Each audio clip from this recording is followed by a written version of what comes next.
1, 2, 3, 4.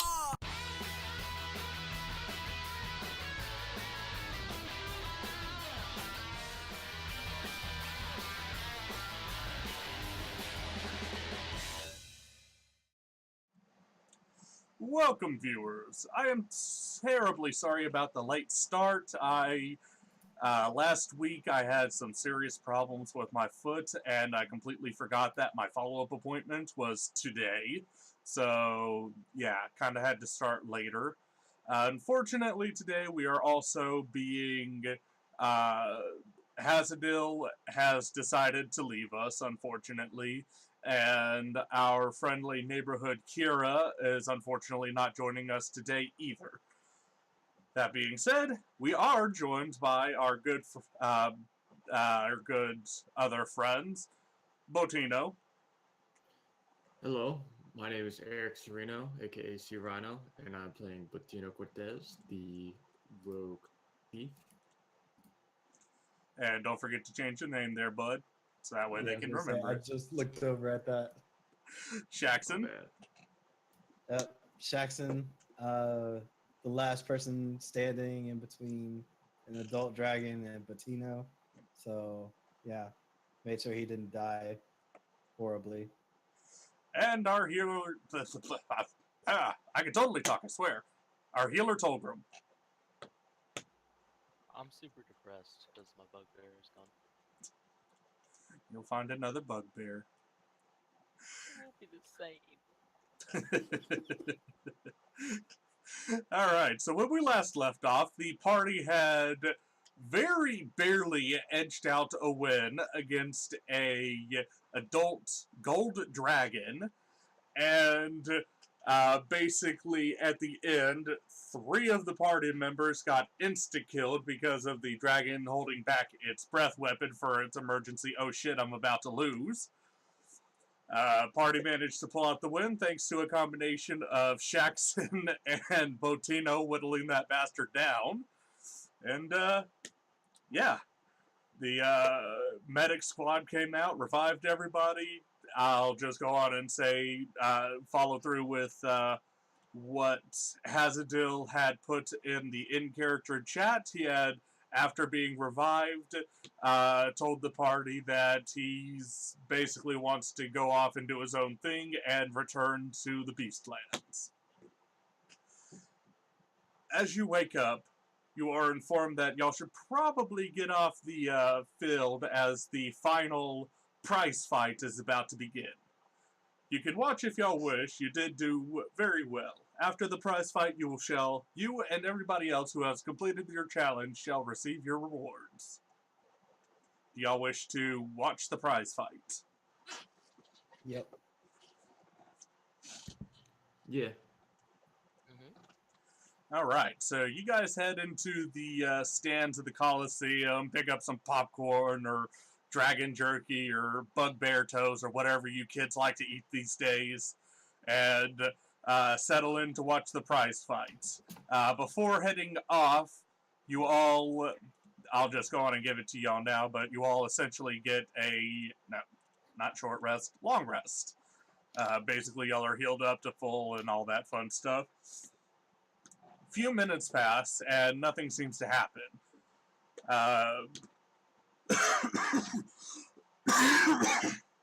Oh, sorry about that.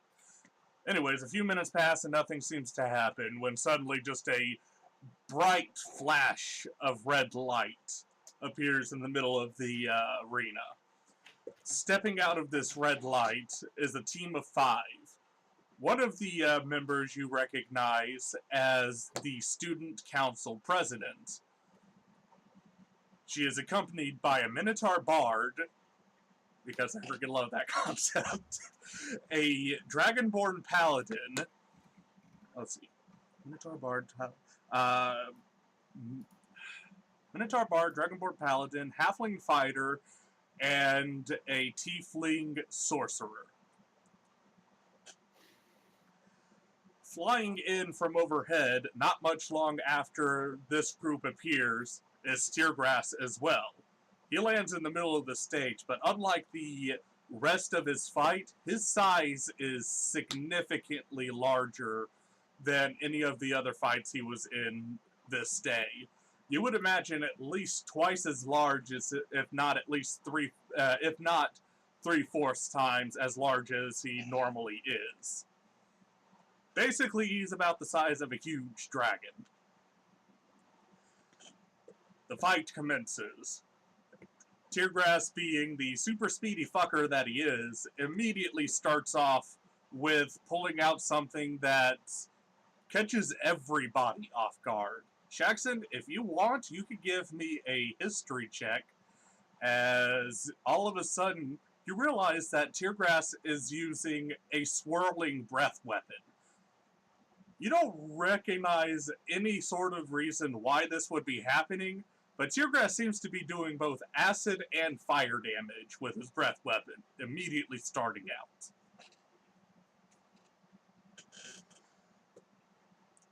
Not much long after the full party gets hit by Teargrass's first volley, the student body president pulls out her deck, and all of a sudden, the entirety of the field seems to have transformed into gold. The purpose of this, you're not quite sure quite yet.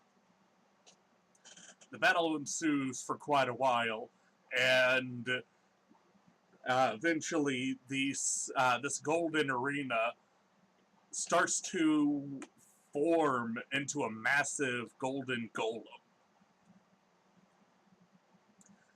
About 30 minutes goes by. Teargrass is looking very haggard, practically on his last legs.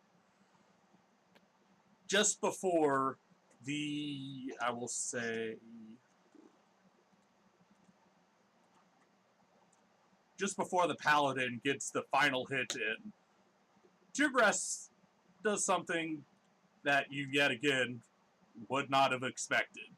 Suddenly, Teargrass has transformed into an ancient red dragon. Anybody that wants to roll it can roll history at this point.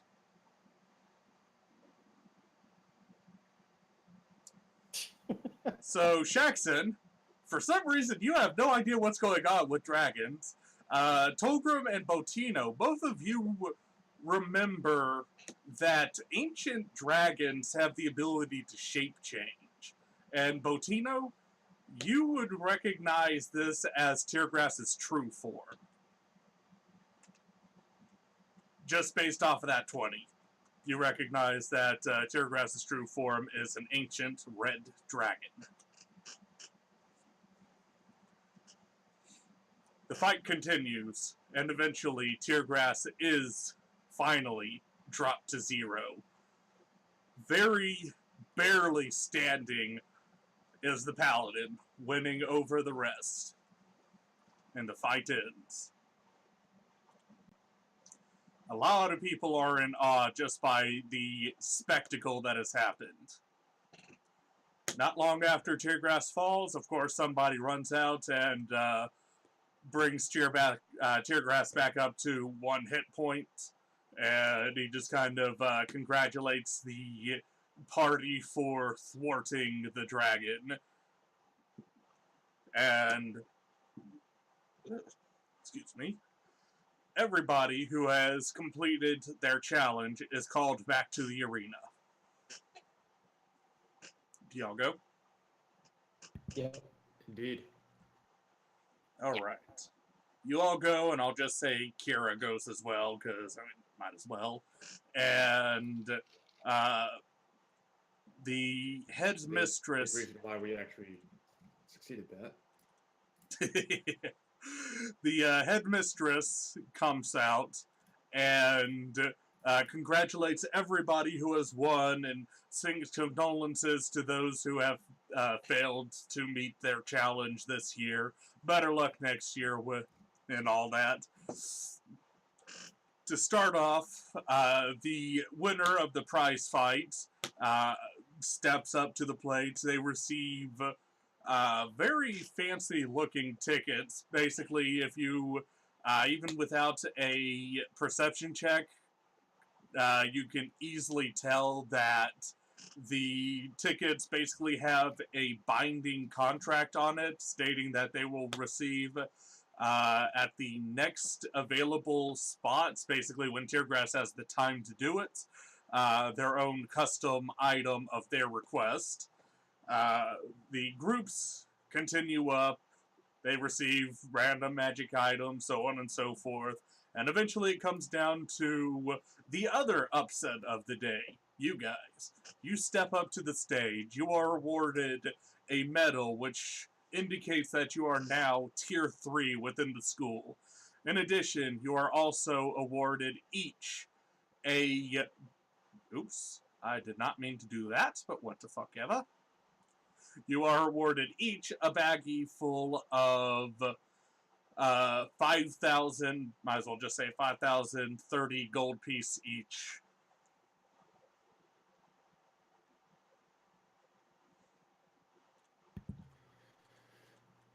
Thank you, Jesus. And with that, the ceremony concludes. There is one last thing to the Dragon Festival, and that is the late night pyrotechnics. You can go off, have a bit of fun, get some deep fried dragon wings or whatever you feel like getting, and watch the fireworks. Eventually, you go to. If I may, I'm not actually going to waste time on that. As everyone's here, I'm actually going to try to sneak into the 4th ranking library. Alright, roll them stealth. Now, is there anything different about this? Anything that I know just right off the bat that they have like defenses on trying to keep people out? You would Perception, probably. you would know that they're just by the brief looks you've taken from the rank 3 section of the library to the rank 4. There were an awful lot more guards patrolling around, and it looks as though there was a archway that everybody had to pass through before going in. The purpose of this archway you don't quite know. Okay. So the archway is basically the quote-unquote only way that people can get into this library, correct? If you want to search around for a different entrance, you will have to give me an investigation. Thank you. I can absolutely do that for you. Rolls a 2. Fuck no. You've managed to find the staff entrance into the Tier 4 section. It is locked, though. Okay. Is there any, like, is it separated by walls? Is it separated by nothingness? I mean, It what is- is the archway kind of bridging It is this library? it is surrounded by thick, what appears to be bedrock walls. How tall? It goes all the way to the ceiling. At least 100 feet up. Okay.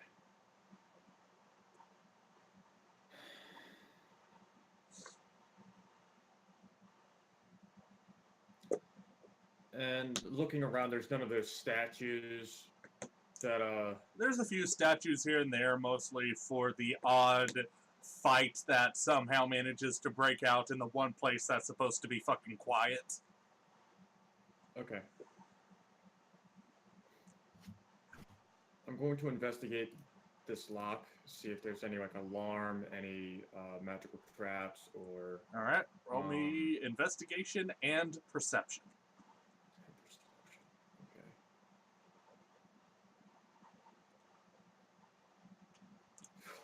Not bad.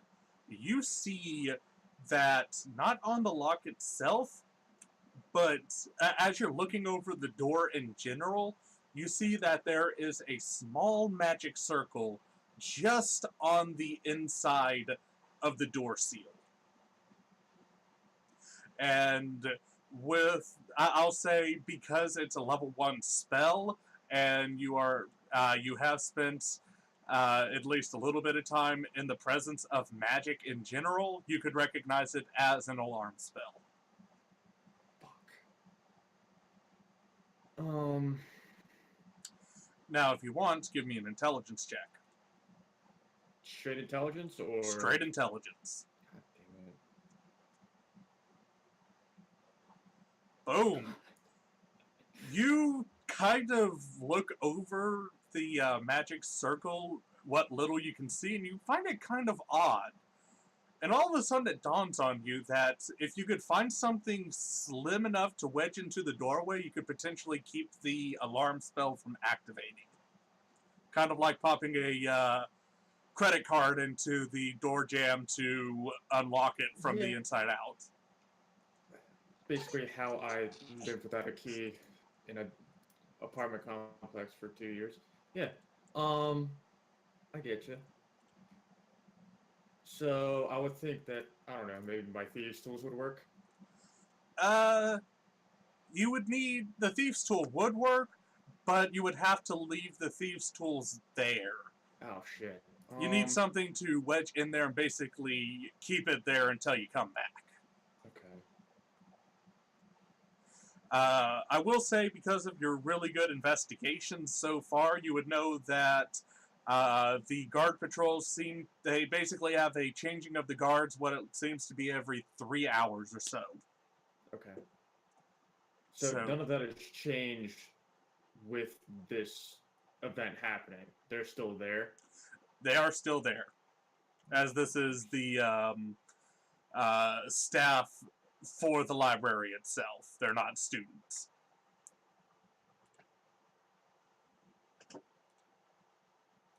How thin does this have to be? Like, can it be like a dagger? Does it have to be like a I'd utensil? say average, however thin you would normally see between a door and the door seal, or door jamb, or whatever you want to call it, is about the thinness that you would need it. So about the thinness of like a switchblade or sheet of paper or something.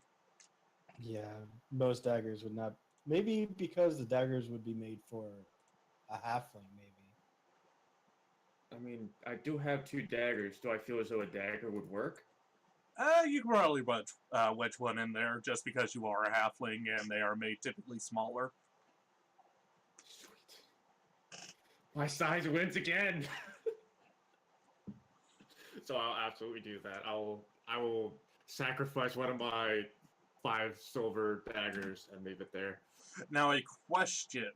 Yes. Are you going to wait until the change of guard before doing this, just that way you can have as much time as possible?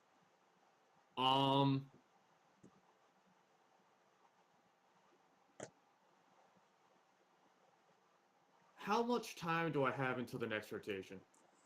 Let's find out. 35 minutes. Okay, yeah, I'll absolutely wait. Alright, you wait 35 minutes. Anybody else doing anything, or are y'all gonna hang out at the end of festival last hurrahs? I don't know. I feel like this is the kind of thing to be hanging around with friends. And the only friend that Jackson feels like he has is Fazira. Not knowing that she's thinking that it's more than that. Alright, so you go hang out with the scroll shop lady. Tolgrim's just jamming on that electric guitar. He's got a crowd around him. Has found a way to play Through the Fire and Flames on a single guitar. Has found a way to play Through the Fire and Flames on a single guitar, in tune with the fireworks going off. Oh, God. Alright, so you're hanging out with your side bitch, and Tolgrim's jamming out, making a real good name for yourself. In fact, Tolgrim, give me a D100 real quick. He's getting money thrown at him. Fuck yeah. That's real good. Alright, give me a D20.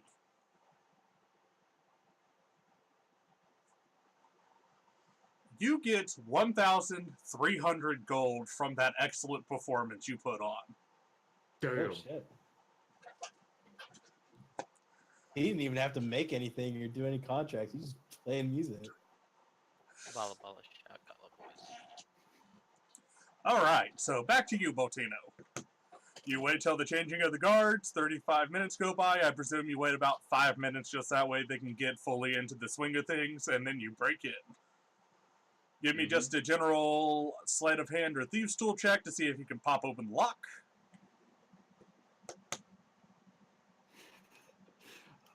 I'm nervous about this now. Okay, cool. You get that lock It's open. like I've been rolling real well I've right been now. going so well. This is the time for it to mess me up. You got the lock open. You jam the dagger into the door seal so the alarm spell doesn't go off. You basically hold it there as you close it again, and you head on off into the library. What you looking for? Okay. First things first. Do I see any keys, any signs or symbols, any pieces of paper with information on it, anything like that? Because I'm assuming right now I'm in like the staff's office. Yeah, you can find the weird sliding shelf thing that they have, basically the cards that indicate what books are in which section and all that. Okay. Wonderful. So I have the index of this entire library at my disposal. Okay. You have the index of this section at your disposal, just the rank 4 section. Each section has its own index. Okay. So just looking at it, what section does it look like I'm in? I will say the magic items section. Okay. Basically books on magic item effects and all that. Yeah. Okay. Yeah.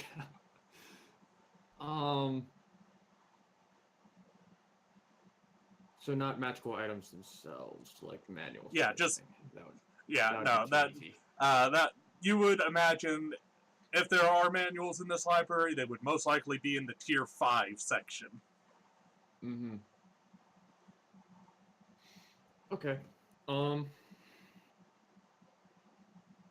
first thing I'm going to do is look through the index to find more information on Holy Avengers.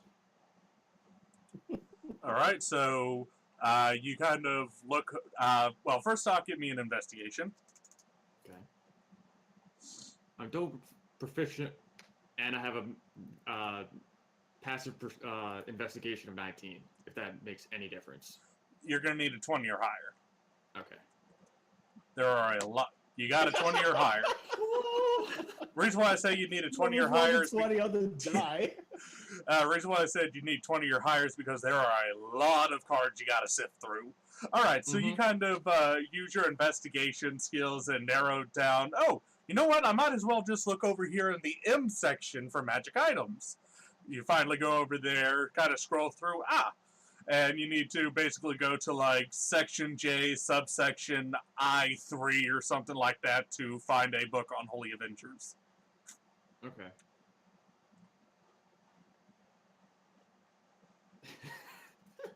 I've been in a library before.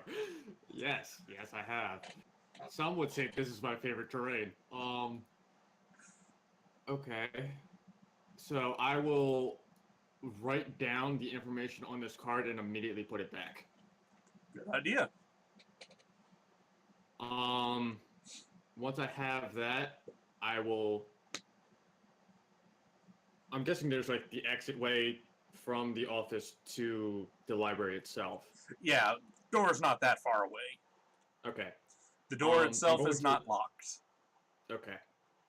I'm going to press my ear against the door to see if I hear anything first, and then proceed forward.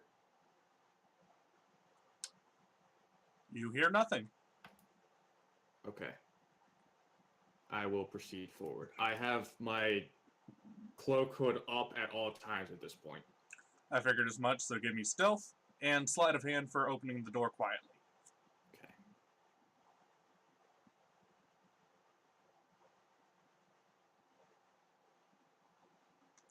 Alright. You open that door nice and quietly, and nobody seems to notice you as of yet. Okay. So, looking around, I don't want to make a beeline to where that is. I'm actually going to look for the section that gives me more information on dangerous beings. If I can discern that by any chance. Dangerous beings in what sense? Are we talking demons, fae? Because those are split up Liches. amongst their own. Okay, liches. That would be undead section. I will say V subsection I. You said V subsection I? Okay. Yeah, V dash I. Okay. Basically, what I'm going to do is keep to the shadows, like just keep to the wall a little bit. And once I start getting more comfortable, I'll actually start like breaking my stealth a little bit and start acting like I belong there instead of acting like I don't, to make it a little bit more harder for people to be like, oh, he's sneaking around. Before you do that, give it perception. Perception, okay. You notice that there are no students within the library at the moment. Okay. With your intelligence and the- being as high as it is, you would think that would probably be a bad idea. What? Just breaking? Yeah, just Oh, okay. no These are the students guards, are okay. here. You're the only one here. Yeah. They're going to find that suspicious regardless. I mean, there's studious individuals in the school. You don't see any other students here. You didn't even see any as you came in. Weak. Okay. You Okay. are prime target number 1. That's fine. I already know at this point if I was supposed to get caught, I would have. The headmaster would have teleported me to her office already. But okay, so I'll keep my hood up and I will basically stay away from any light sources. Make sure I know where the guards are at all times. Yep. Even spending like 30 minutes if I have to, if they move from one place to another, that sort of thing. You got a Just to real make sure high. that I'm getting. You got real high on your investigation checks. You generally know what their routes are. Okay. And I will make my way towards VI, and I will do some research on liches if I can find the book. All right. I'm assuming that it's alphabetized, these books. Yeah. Okay, so it shouldn't be hard for me to find information on liches. It's not going to be that all I hard need at to all. do is find the L's. You I just need to know the alphabet. Yeah, with your passive investigation being 19, you find a book on liches pretty damn easily. Okay, good. Okay, and then I'll spend some time doing some research on that. All right. How much time you spending?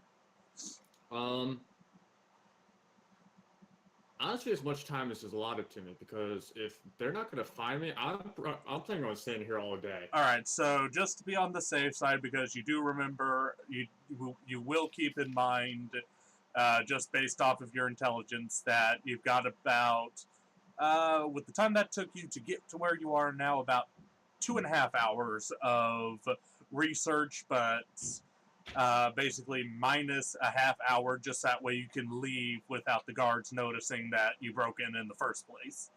Basically, for the time of the guard change. So you got about 2 hours of research. Okay. All right, and that 2 hours of I assume that you're researching as much as you possibly can on liches, how they come to being, and all that. Am I correct? The first hour, if it's only 2 hours, I'm going to do first hour liches, second hour Holy Avenger. All right. What specifically are you trying to research with the lich? Specifically weaknesses, what they normally have available to them when it comes to magic, spells, things of that nature. Also, different forms of liches. Like, do any of the ones that are listed match the description of my father, and things of that nature? All right, so uh, it says nothing about any lich weaknesses other than the destruction of its phylactery, which is typically not even in the same plane of existence as the lich itself, basically.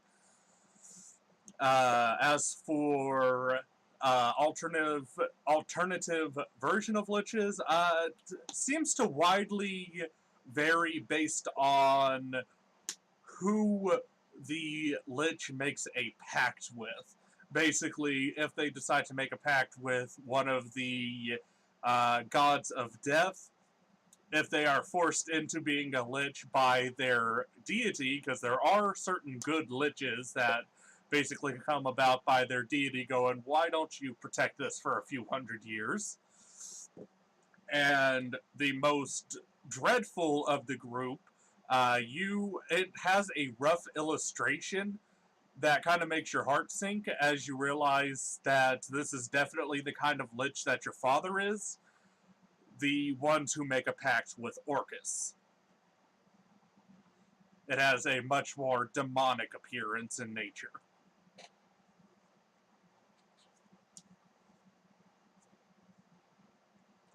So it would seem that your father made a pact with Orcus. Okay. And what was the other thing?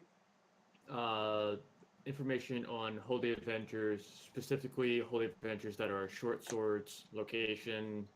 All right, anyone so is holding on to them. The Holy Avengers, you would already know that they are typically weapons made through the combination of a very skilled craftsman and the blessing of deities. Typically, Holy Avengers are in longsword / greatsword variety, as they are usually used for the more heavy-hitting paladins, though you do find information on Holy Avengers of like a short sword or scimitar variety being held in temples of less combat-oriented deities such as Agma.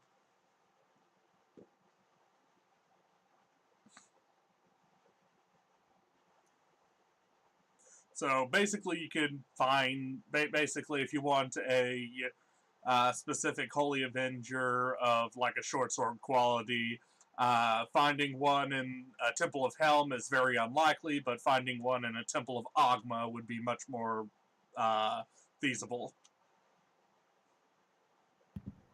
Okay, with that information, I'll try to sneak out and leave. Alright, one more stealth check.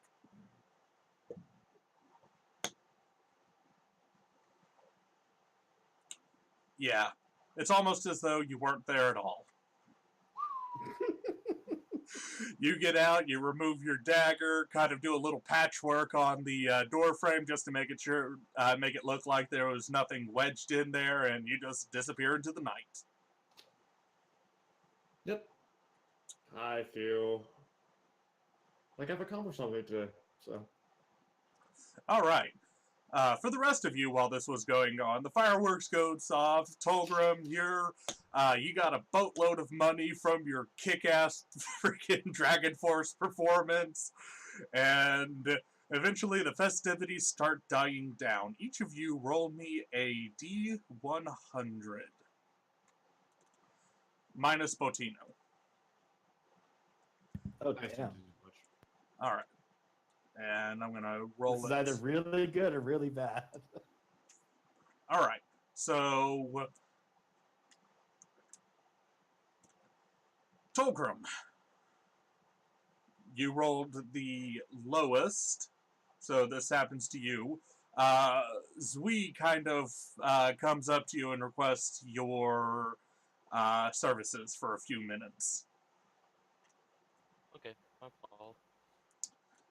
He brings you back to what you would recognize as the medical wing of the excuse me, the medical wing of the Pendragon Academy, and you see this person laying down on the bed, seems to be wrought with pain, and her left arm is just completely dried out, almost as though like all the fluids haven't been, like a mummy arm, basically. Ew. He is requesting your assistance for basically rejuvenating this person. Okay. Alright, so just give me, let me open this real quick. Mark off at least one level 2 spell slot. Give me a D100 roll and a D20 roll.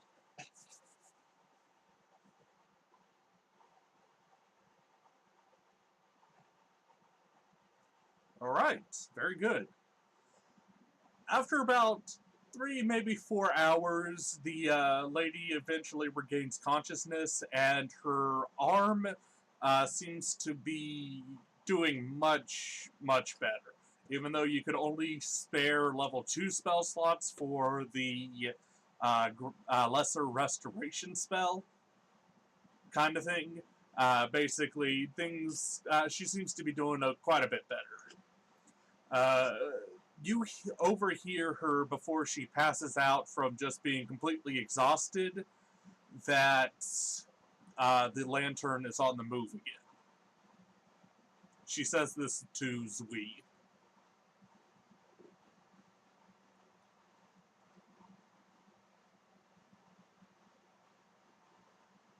With that, you are excused. You can leave and go take your rest or whatever.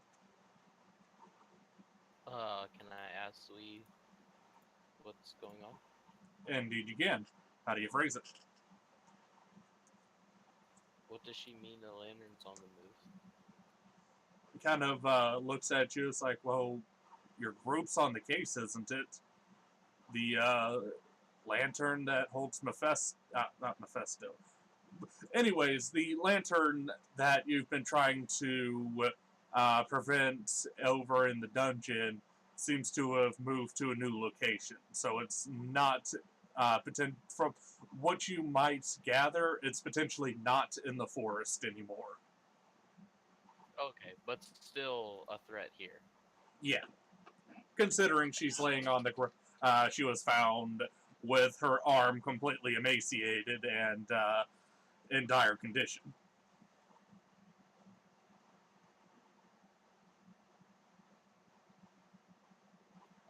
Can I ask her, like, was she looking for the lantern too, like us? Is she also trying to solve the mystery of the lantern? You do not see a badge on her. You would actually give me a history.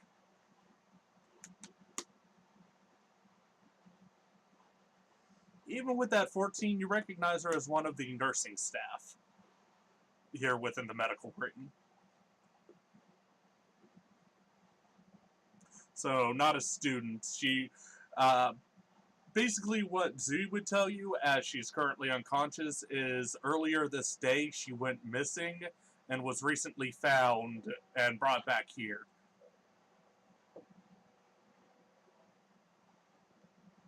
And she's knocked out? She is currently unconscious. I want to cast Detect Thoughts. Go ahead. Oh shit, you have that? Yeah, she's unconscious, so she's not going to be able to resist. Okay, so I'm just trying to figure out, I want to, like, see what happened to her. Like, how she got got. Alright, so you do that, and you get a vision of her just kind of lazily looking out the window of the medical wing, just watching the not watching the fireworks, but watching the sparks fly from outside of the arena. She was unfortunately not picked as one of the staff to go help those who fell in battle up. So she had quite a bored. You kind of get the feeling that she was quite bored. All of a sudden, you feel just an immense sense of dread as her body. I'll go on and preface this as you're kind of watching it through her eyes. Okay. So you get a bit of a feeling of dread as all of a sudden she stands up and starts walking towards the door. You kind of get the feeling that she recognizes that she's walking towards the door, but is in severe panic as she's not in control of the fact that she's walking towards the door. About an hour of walking passes, and you see her enter the woods. All of a sudden, you hear a very raspy voice just kind of go, "Good, now come to me. Just need a little more power." And she starts wandering deeper and deeper into the woods. About the time that you actually hear an electric guitar solo happen, you see a dreadful sight of this guy who's not standing, but sitting on a stump, surrounded by what looks to be about 115 undead spellcasters. His left arm just completely mutated into some sort of demonic abomination, and he reaches out. She suddenly looks down, and her arm just seems to be shrinking and shrinking, almost as though the life force in her arm is just disappearing. Give me a con save, Tolgrim. It is very painful, but you manage to hold concentration on your detect thoughts as all of a sudden she finds herself able to move and she starts running away. Not too long after that, she manages to finally get out of the threshold of the forest and collapses. Next thing you know, you see her eyes wake up, looking at both you and Zui. She utters the lantern is on the move and passes out. Okay. And our badges, we can't use them to talk to each other, right? You can. Oh, okay. I want to call Botino All right, you do so. and tell him to meet me somewhere. Where's good for him? Botino, bring, bring, bring. What part of my infiltration is this going to be happening? After. Okay, cool. I was gonna say, like, first thing I get into the office, I get a phone call. You Typical. just opened the door. Yeah. It's like every zombie Ring, ring, and then movie all of a ever. sudden the statues just form around me in a circle. It's like, fuck you doing, boy? This happened after the festival and after you already left. The festival went on for an extra, 4 hours or so. Okay. I'll kind of just look at the badge, like, what the fuck? And just be like, hello? Where Who are is you at? this? It's Tolgrim. Oh, what's up, dude? In my room studying. See you in a minute. Okay. And I hang up and start heading. So, Tolgrim, you head to the room that you once knew that Botino and Hasadil were in, but they're not there. All of a sudden, you realize that because of your rank up, he's probably in a different room. I would have told him where my room is. Damn you. He was like, Alright, so you go to Botino's room. The lantern got somebody else today, and I saw the guy running it. wait, what? Zweek came and got me so that I could, Yeah, where's Hazadil? You were there for when he told the party that he was leaving. Zweek came and got me to help heal someone that got hurt by the lantern, and I looked through her memories and saw a guy extremely spooky, surrounded by undead spellcasters with a demon arm. With okay. Like, I think things are speeding up. We need to hurry up and get that lantern from the past to save the future. Okay. Did you get any discerning factors on who this individual may have been? Didn't exactly have time to ask his name. I mean, you got the fact that he had a demonic arm.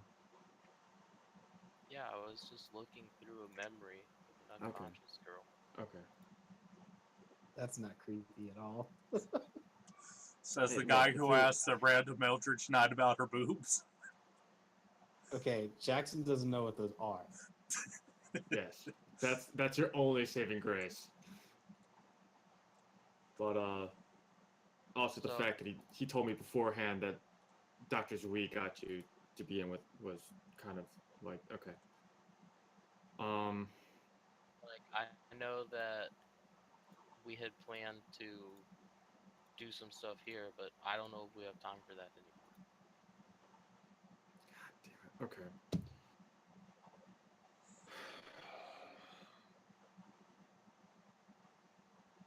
Do you need anything from the magic shop or anything? It's probably not open now. I think that we should get some rest. Wake up in the morning. You would know that all the shops are 24/7, as there are creatures here that can only come out during the night. Okay, yeah, we should shop, but I don't know what I'm gonna buy yet. If you need some assistance with that, I have a few ideas for you. Just throwing that out there. Yeah, what do you think? How healthy are you? Super healthy? Out of characters, your con below 19. Yeah. Amulet of Health immediately gives your con a 19.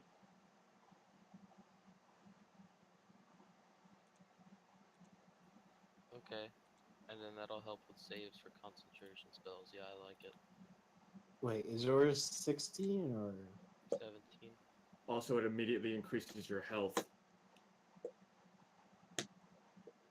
by your modifier times your level.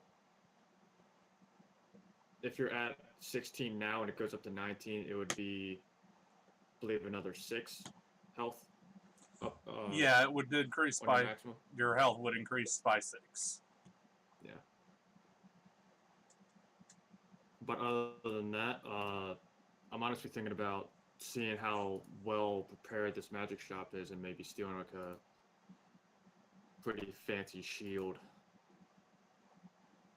See what I can do. If not, I mean, I'm expecting this place to be very well armored and prepared for little shits like myself. But It's probably Woolworths the Dapper Proofed. yeah, that's kind of what I'm thinking. Yeah, you're Just right. like Definitely need. he probably helped build the defenses on that shop. Shit, selling us all out. Can you think of any spells that we might need? Oh, that I don't have access to? Maybe I can get a scroll.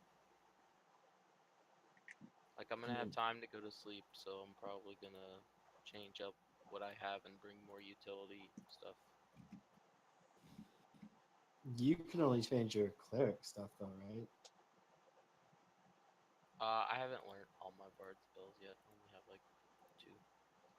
Yeah. Honestly, if you don't have it, identify would be a lifesaver.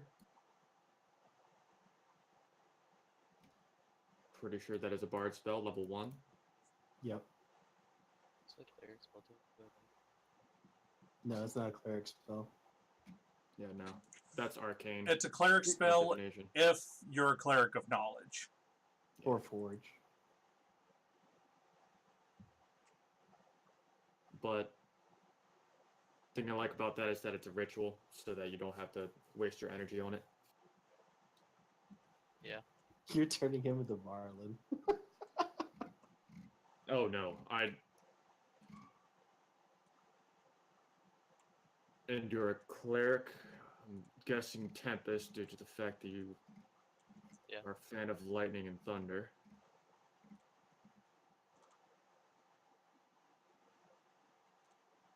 Honestly, with that, if you don't have it, you're a cleric, not a paladin.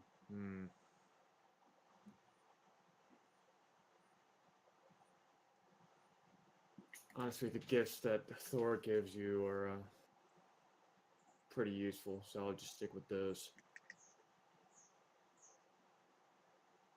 Other than that, Amulet of Health is going to help immensely for you, and I'm planning on getting something that will help me be a little bit more of a cheeky asshole, so.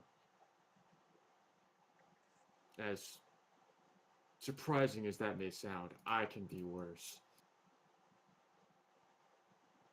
Okay. But, any word from Shaxton? Nah, haven't heard from him. Speaking of Shaxton, give me a D100 roll there, bro.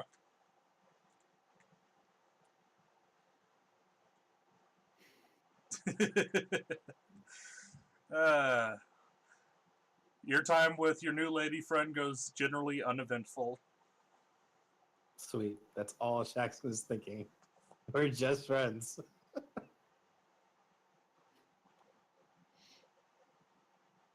Were you gonna have her like take me to my place and just strip me down and start going at me or something? She's not that ruthless. Okay.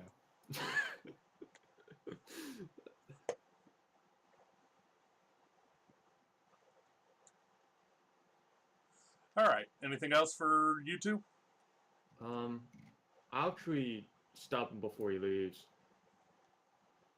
Would you have any use for a weapon that attacks on its own? Not particularly. Okay.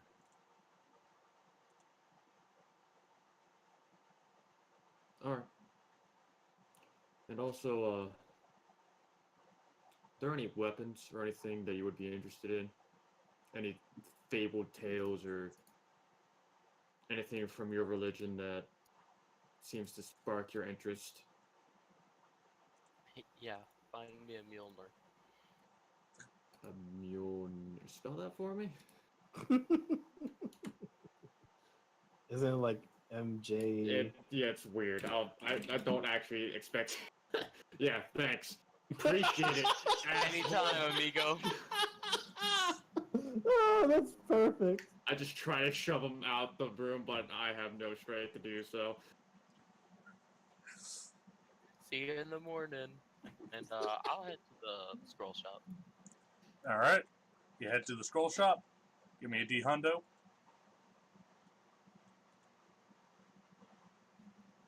Alright.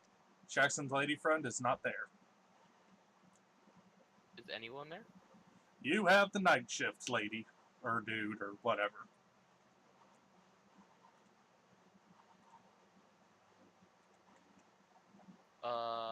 Let's do some stuff with other guys while I figure something out.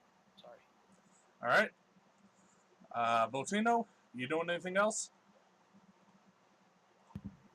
Going to the magic shop to sell and or get a few items. Alright. You do that. Jackson, how about you?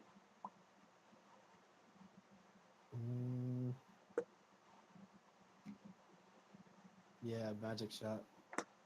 Alright, so I'll say that while heading to the magic shop, you both head up at about the same time, and yeah, you're both there.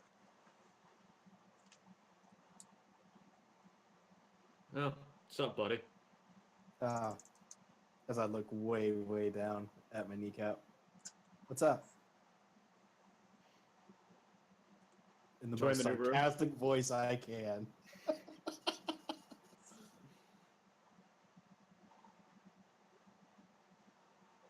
Join the new Look, room. I've had a good day, okay?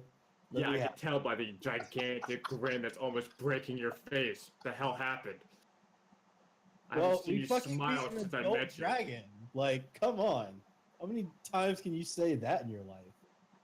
Before now. I tend to keep my feelings a little bit more discreet. I don't know. It's just Yeah, me. kind of figured after what we saw earlier. Yeah, man, look. Do you understand now? Do you get it? Dude, Not exactly the kind of person you saw everybody that I would have ever known got slaughtered, right? Everyone. Yes, I did. Okay. I understand your pain. All right. Don't ever call me weird again.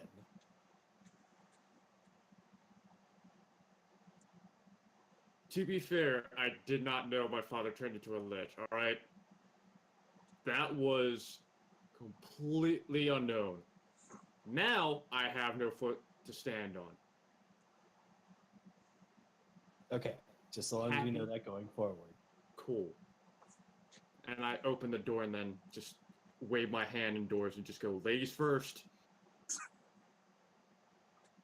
With you like behind, like in front of my foot, I kick you in.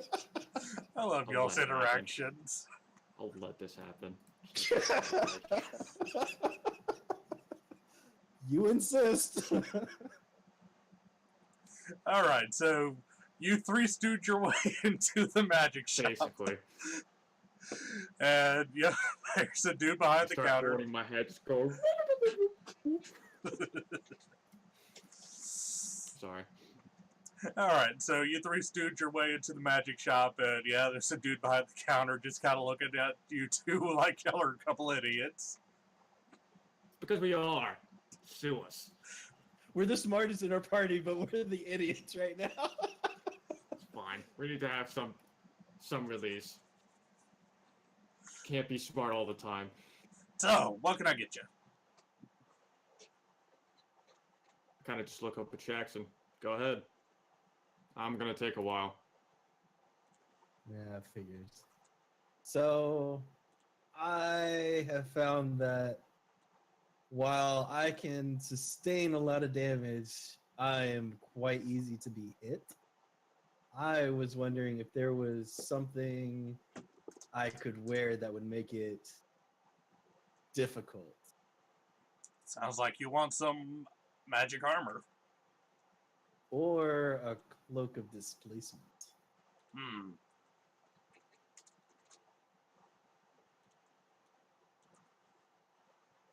Well, let me see if I got it. Roll D100. Can I put in place my 100 roll that I had before? That would guarantee that it's not there. You're It looking needs for to be a low. low roll? Okay. That is under 50. They have a cloak of displacement. Sweet. How much? They are asking for 2,500. Make it 1,500. Roll of persuasion. I'm not. No, I will take that. Hmm? 2,500 for it? That's that's pretty fair. All right. Reduce 2,500 from your thing, and cloak of displacement is in the party sheet. The thing's worth 500 gold, dude. No, it's worth 5,000. It's rare. 500 to 5,000. Yeah, it's 500 to 5,000. I rolled a D100 to see how much on that scale they would charge. 64, that's about 2,500. Yeah, I wasn't gonna chance you saying something and it being worse. 30. Yeah.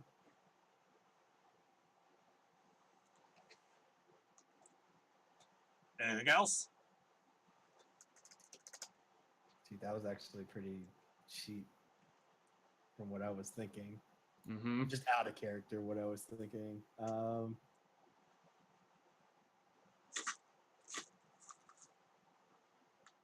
Shoot. You notice that it has a lot of tatters and holes in it, almost as though it's been well used. Yeah, That's probably why it's cheaper.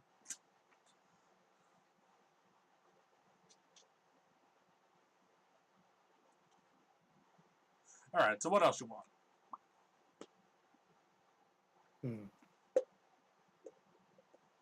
Now I'm gonna have to have a look around. I'm not entirely sure. Well, didn't you want to get your hands on a bag of holding? Oh shoot, that's right. All right. They definitely have bags of holding in stock. That's just going to be 500.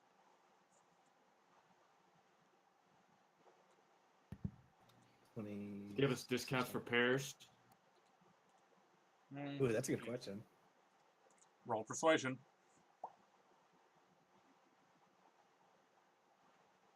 Shit. Yeah, no such luck. I mean, I can give you a discount if you want to buy the much more haggard one. And he pulls out one that's quite obviously used and practically falling apart. Buying a fragile black hole. Pass.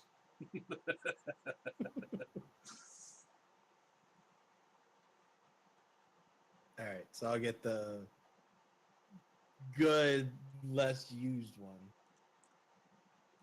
All right. So let's Reduced by 500. puts me at 26, 25.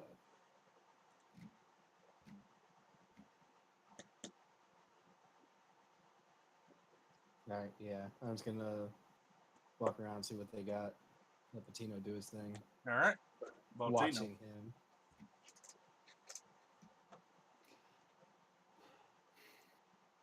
I'm gonna kind of look around and kind of look at the guy behind the bar or behind the counter, and kind of just go. I'm here to see your gifts. Sorry, I didn't catch that. What'd you say? I'm here to see your gifts. I have. Hold on. Yeah, the way you're saying that, it sounds like you're trying to say gifts to me.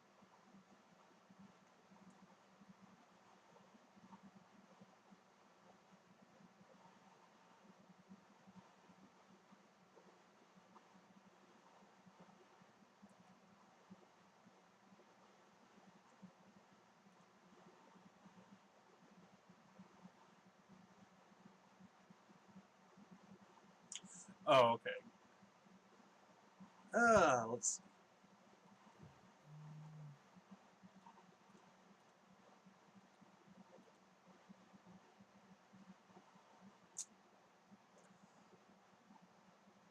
He just kind of looks at you confused. Never mind. I brought this fancy sword in, thinking that I could get it resold. Maybe someone else would get better use out of this thing than I would. Well, let's see what you got there. I'm putting on the table the dancing sword. Yep. Not used. You see him kind of unsheath the sword, take a look at it with one of those jewel appraising monocles and all that. Very fine quality. Tell you what. How's...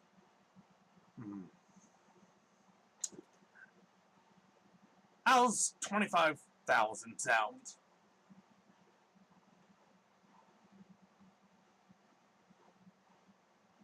Sounds about right. All right. Put it in the party sheet. Wait, that's being sold for 25 grand? Yeah, it's usually at high. Oh, that is okay. Wow. It's a very rare, dude. Mm-hmm. Oh, okay. I didn't know that. That's what it was. Okay. That's good for you. Oh, Also, I rolled exactly 50 on it. that is A-okay with me.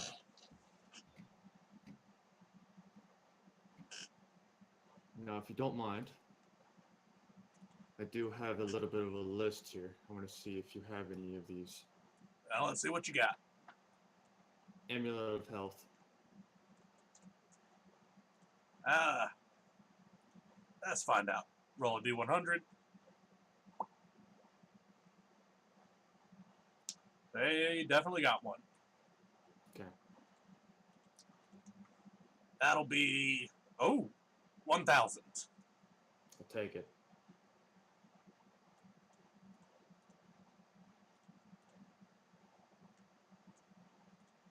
I'll take 2 actually. You did not quite roll well enough for 2. You'd need 30 or lower for that. Okay. You really wanted that. Man, I'm working with a leprechaun. It's not fun. Trust me, I understand playing a character with low con. You never realize how much you need con until you don't have it.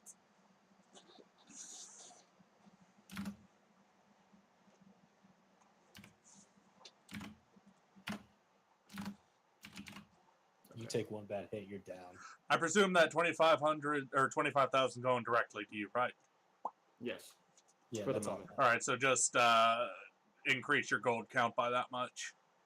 I already did. All right, what else you need, Jack?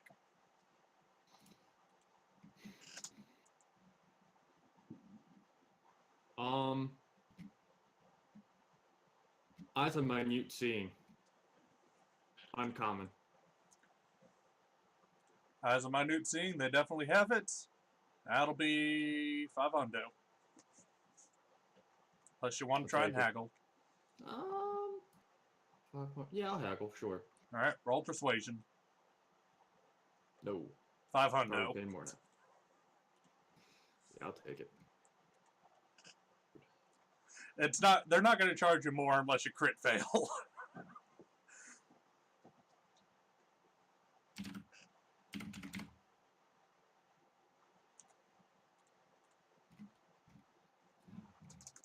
Okay. Gloves of thieving. Same thing, uncommon. Gloves of thieving because how good they are, like with the cloak of Elvenkind, are not uncommon. Gloves of thieving because of how good they are very rare. Give me a D hundo. Shit! Don't do this to me, man. Please. You are just barely within range. They've got a gloves of thieving. Okay. A gloves of thieving. Like one glove, not 2. No, they've got the sets, but just the one set. Okay. I'm afraid to ask how much those are. They're very rare. Oh, God. Alright, so let's see. Oh, that's legendary. Here we go. Very rare. Ooh. Yeah. 4,500. Or 45,000, sorry. I rolled way too high on that.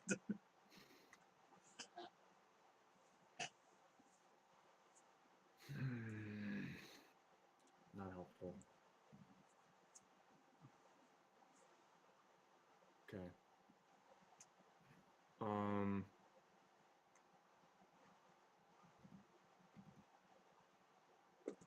Portable hole.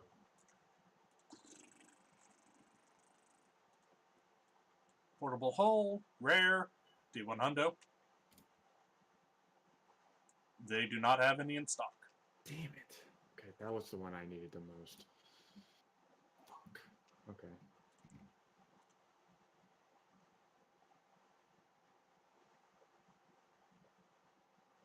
How big does this guy look? Average spellcaster build. Are you gonna try to intimidate him? God no, I was about to steal those gloves of thieving off of him. Just a dick.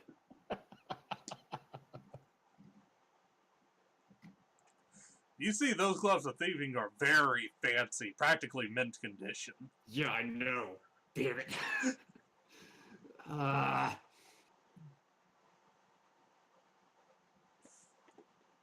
I have a question.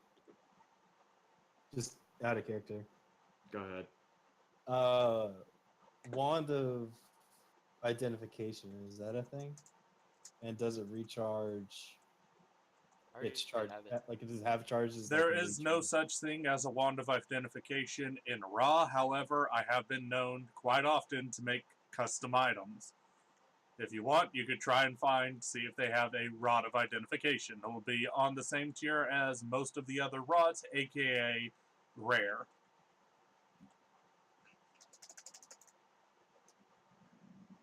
All right. Just adding to the list of things I'm looking over.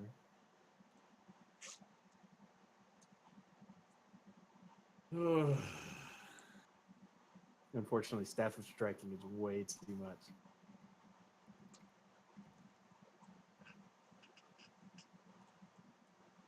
Other than that,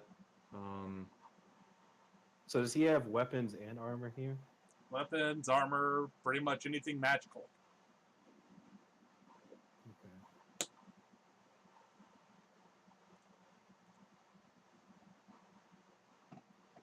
I'm looking for a necklace of fireballs. 30. Let's find out.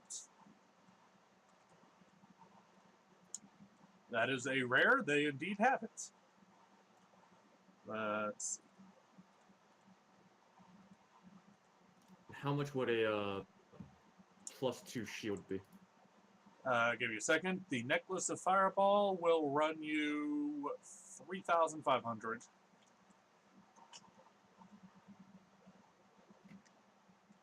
How many beads does it have? Let's find out. 4. Fuck. Does it recharge its beads? It doesn't. No, but I mean it's 4 third levels fire. I will say because it rolled minimum, it'll be half, so 1,250. Yeah, I'll take that.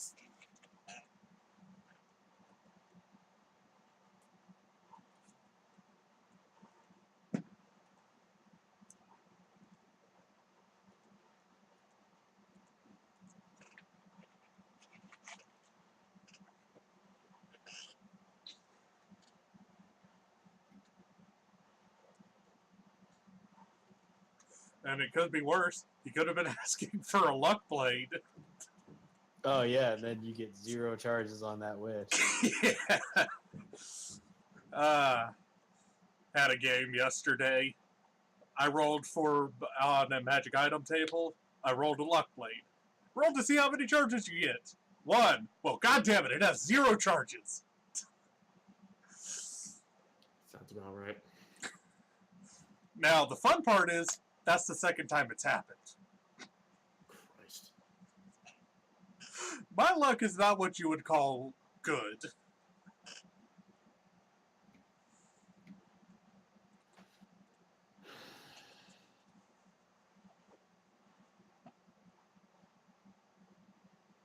Okay. I'm gonna roll for 2 things. One will be the First things first, you wanted shield +2, was it? yes, that's rare. That's what I'm Yep, rolling so- for now. Go on. They do not have a shield +2.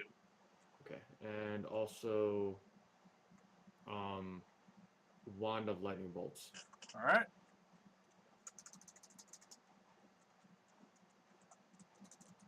Which is, I believe, rare as well. Wand of lightning bolts. Rare. Yeah. They do have one in stock. Okay. Oh, 5,000. Damn. And it I can will be say- 500. I will say, because I rolled a 100 on that, instead of 7 charges, it has 14. Oh. Oh, it has higher max charges. Oh, okay. And that's why it costs the full 5,000. In fact, the shopkeep would basically say that this was a custom magic item that he was commissioned to make a long time ago, but the person that wanted it just never bothered picking it up. I feel like I know why, but I don't say anything.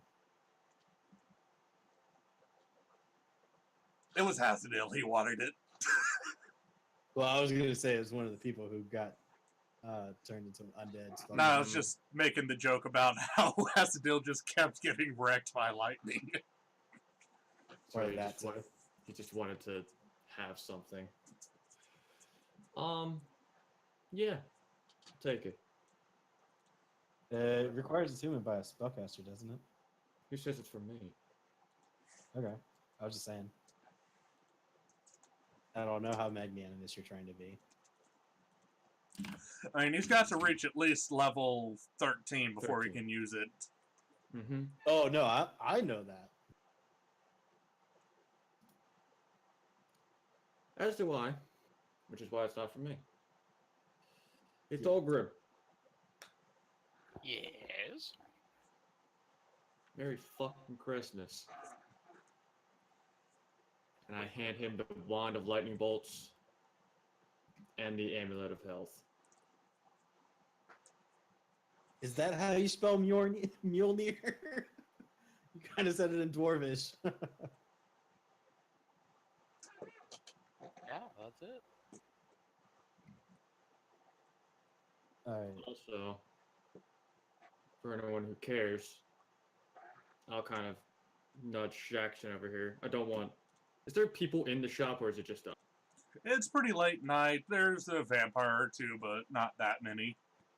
Okay. I'll kind of break line sight from the vampire and whoever else is in the shop. I'm actually going to divvy this up correctly. Do I have to change my con score manually? Yes. Yeah. You will also have to change your health manually.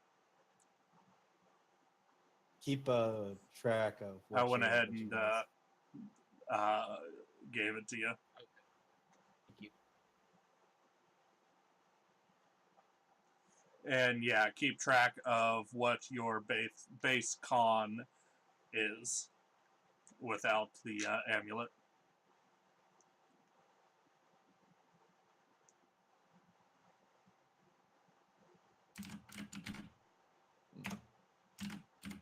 Okay. So, going through my money, I will split up 12,000 gold into 4 different pouches and hand one of them off to Shaxton, one of them off to Tolgrim. Both of you gain 3,000 gold each. Oh, nice. I presume one's going to go to Kira. Yes. I'll just go on and add it to her inventory.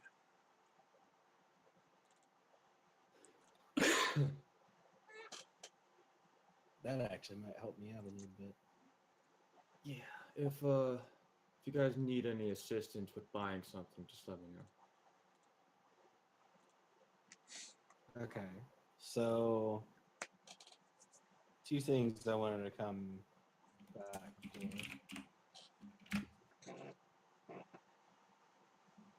So the first, obviously, checking for demon weapons.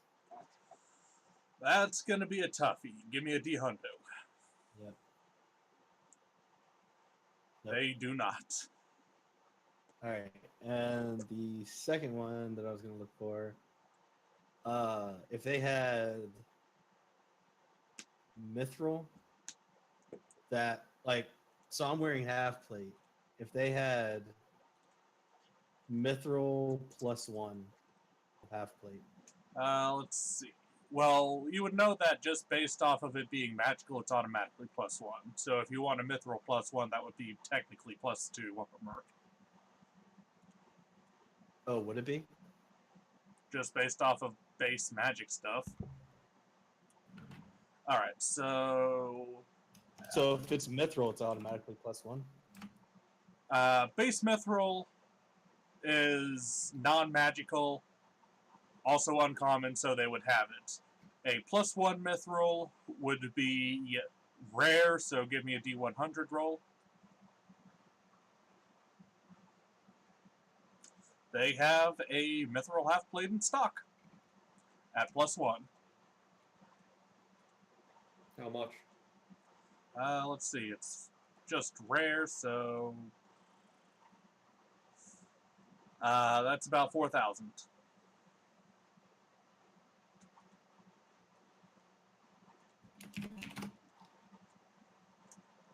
I kind of look at Shaxton.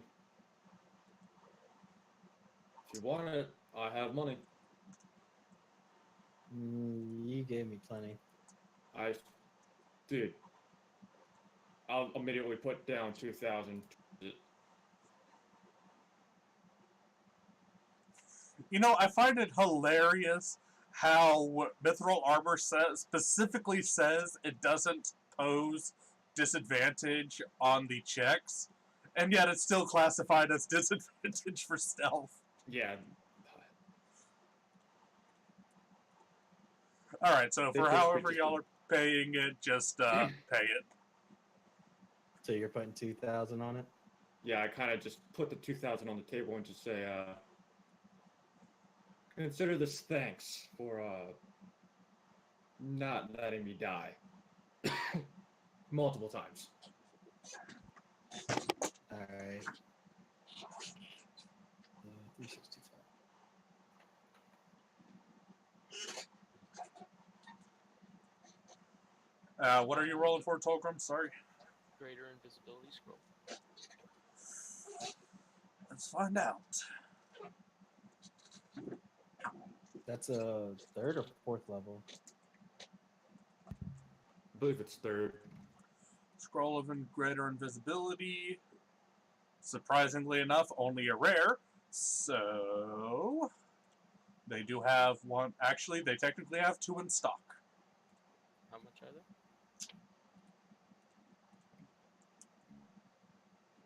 The first one is 1,000. The second one is 3,000.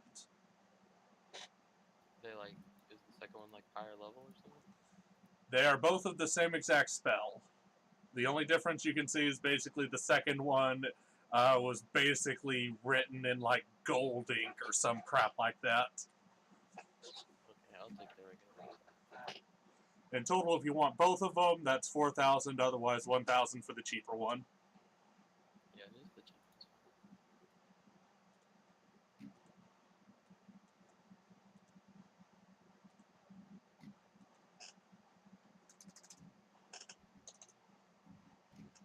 Yeah, that is a fourth level. Is it? Yep. Okay. Good thing it's on the bard list. Yeah.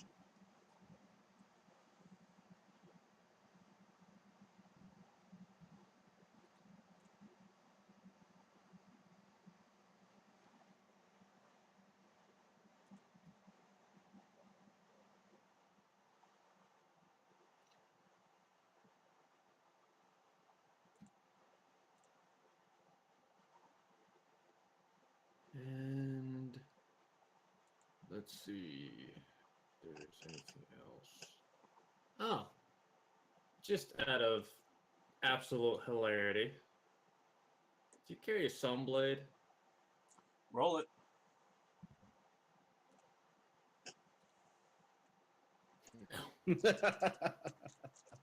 They do not have any. That was worth a shot.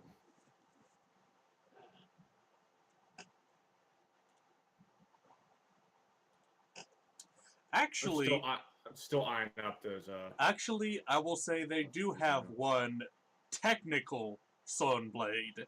However, it's not what you would remember as a sunblade, and the price for it is a hard 50,000. You see hanging on the wall behind them a great sword, and it is labeled as the Necro Slayer. Oh. Okay. And you see the very distinctive Teargrass smithing mark on it. Yeah. Let me see.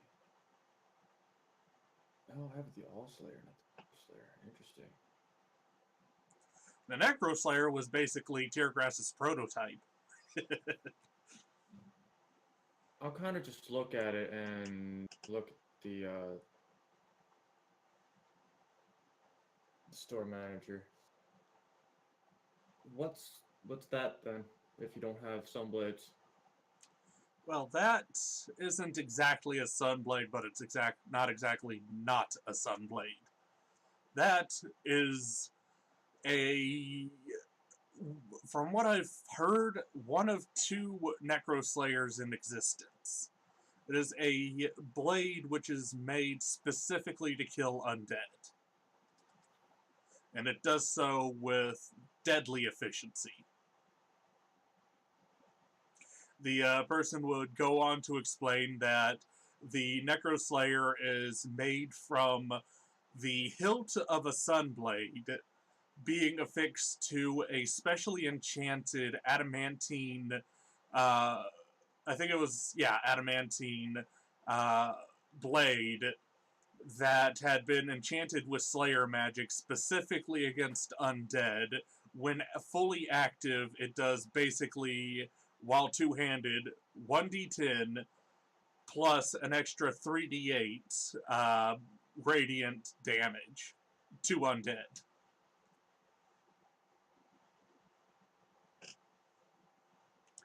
You kind of look at it curiously, as you heard it basically does the damage of a longsword, but it's quite obviously the size of a greatsword. Being that it was made by Tiergrass, most likely it was made for creatures of a large size. Mm-hmm. Oh, cool. It does roll normally. So, what are you trying to steal? No, I was just making sure that the mithril was set up. Yeah, I removed the disadvantage from it. Yeah, I saw that. Wasting my net 20. I'm just kind of looking at it like, And okay.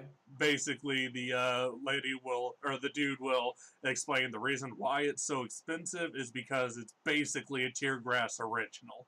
You're not going to find one of these anywhere else. Yeah, I can see the mark. He's not exactly subtle with his brand on things, so. Thanks for the information. I'll just walk out. Alright. Anybody else buying anything else? As you walk out, Botino, give me a perception, by the way. At advantage. Can it be investigation or no? You're not exactly investigating it, but passively trying to see something. Okay. As you walk out, you see the very telltale marks of a thief's cant symbol on it. Basically, do not steal. Basically, in the doorway. I kind of just mentally flick it off and just keep walking.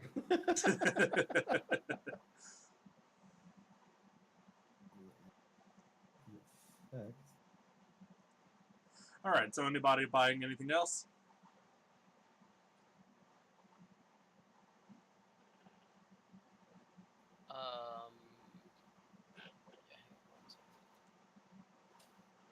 I'm sorry. Oh, you have to do it now. Now, believe me, when it comes to items, just Yeah, not the scale, it's just kind of like there's a lot to choose from. Yeah, I get it. I've I've had those shopping sprees before. How do the different giant belts work? The belts of giant strength, as well as the gauntlets of ogre power, basically will do what your amulet of health does. It will set your strength score instead of constitution to a specific value. The gauntlets of ogre power will set it to 19. The belt of hill giant strength, I believe, 21. Frost and Cloud, I believe. Stone. Oh yeah, Frost and Stone. Frost and Stone is 23, Fire is 25, Cloud is 27, Storm is 29. Yeah. Yep. And those last two are legendary. The Stone, Frost, Fire are very rare, and Hill is just rare. Yeah. But the gauntlets of overpower are uncommon, so Yep. they must have them in the shop, and that would immediately bring your strength up to 19 if it's not already there. Well, okay. So my other question is, there's some books that can increase charisma. Those are beyond legendary in stature, you're gonna, in order for them to even have them, you're gonna need to roll a 10 or lower on a D100. Believe me, dude. I am working on that like you wouldn't believe. Yeah, I'm not even gonna look. And even if you did roll a 10 or lower, I'm not even rolling D100 on it. They are full max price. Yeah, what are they? 100,000 because they're legendary. They are technically listed as very rare. However, in my game, they are legendary, and that's going to be a minimum of 100,000. Yep. Again, mentally flicking off anything that says "do not steal." All right, I feel pretty good.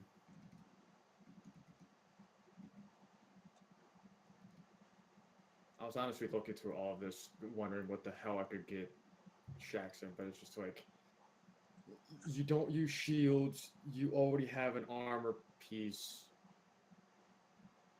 I mean, I could try to get another Amulet of Health some other day, but... You don't cook, you don't clean, you don't get naked. What are you good for? Jeez! Honestly, an Amulet of Health would not help me. What is it at now? 18. Okay, so yeah. Because I have a natural 16, and then I have belt of... Dwarvenkind? Yep. Yep. Okay. I was thinking giants because of the other stuff, and I was like, no, that's not it. Yeah. So how's that beard coming along? I don't grow beards. Yeah, he's Dragonborn. He can't grow a beard. I'm pretty sure the belt of Dwarvenkind. It specifically states that you have to have the ability to grow a beard. Weak. I did, by the way, make him roll a D100 to see if it would force him to grow a beard. Okay. And he rolled well enough to where he doesn't grow a beard. That's fine. Which, by the way, does bring up a brief point about Shaxon, specifically his class. For those who are wondering, both in-game and as viewers, as to why I chose Intelligence for the spell save DC on the Demon Slayer class, it's most, when you would normally think demons with charisma and all that, it's mostly due to the thought process of within Broken Worlds, the demonic infection that everybody has is so minute that it basically takes brain power to draw it out. Like, you gotta know how to manipulate it, kind of crap. Mm-hmm. Okay. Oh, wow.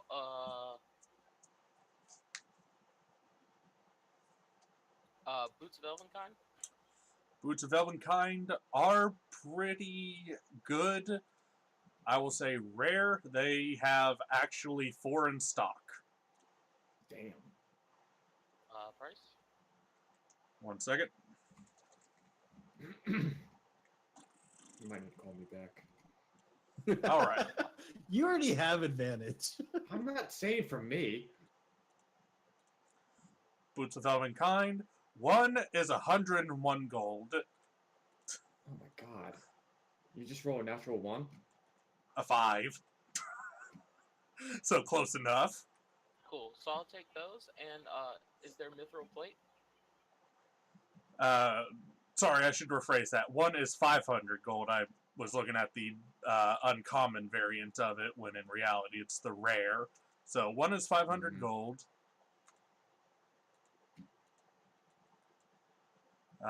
You want Elven Plate. Give me a second. No, Mithril.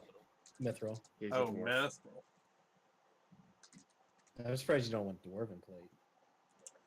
Mithril, just straight up, unless you want Enchanted, with like a plus bonus to it, is they have 1 in stock just automatically. Are you wanting to try for like a +1? Sure. Alright. So with that roll, they definitely have a +1 on it. Because the pricing for magic items in this game, for armor magic items in this, is kind of fucked up. because I seriously doubt a +1 plate armor is basically like 1,000 gold when the plate armor itself is 2,500 or some crap like that. Just 1,500 for normal. yeah, just give me a second. 1,500 for normal +1, so that'll be 3,000. Yeah, for sure. All right, so boots of elven kind 500 plus mithril plate armor +1, another 3,000.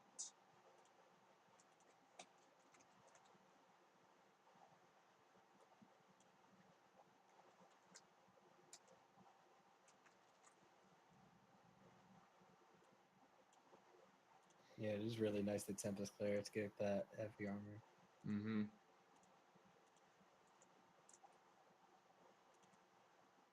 Yeah, what is your AC with that? It would be 18 +1 and then plus 2 +1 shield, so that's 22 AC, right?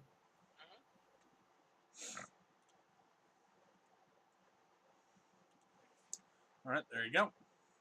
And plus the new little buff to Khan. So not only is he hard to hit, but when he is hit, it's just kind of like a very minor scratch instead of me, which would be like a devastating flesh wound. You get hit once by something that's like our face gets scratched and you lose a freaking arm. Oh yeah, Yeah. which does remind me, I'll save this for next session. But because of that crit failure on the Dragon Breath, Kira has a permanent wound. Ooh. Such is the woe of taking double damage for an instant death. Yeah. Would that be a lesser or greater restoration to fix that? It's going to be a regenerate to fix that. So at least a level 7 spell. Damn. It's a permanent major wound because that was an adult Dragon Breath. See, this is precisely why Latino who cannot use magic wants magical items. He can crit with a bow all he wants, but that's just a bow. Speaking of which, might as well try this out. I'll go to the blacksmith real quick to see if they can improve my my bow at all to a +2. I assume your phase bow? Yes. All right. Give me a... Can I go with him and possibly just help? persuasion.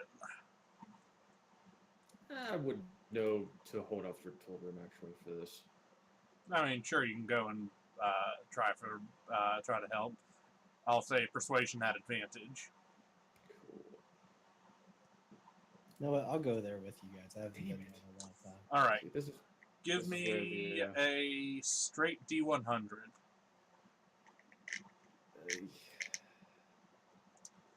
The cheapest offer you get is, let's see, that's +1 to +2, bringing it up to...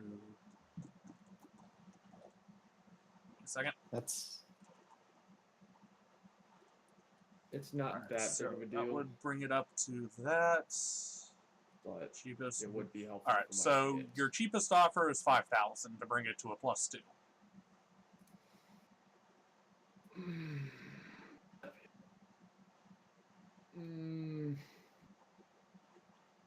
I mean, you got 2,000 to the bank with Jackson.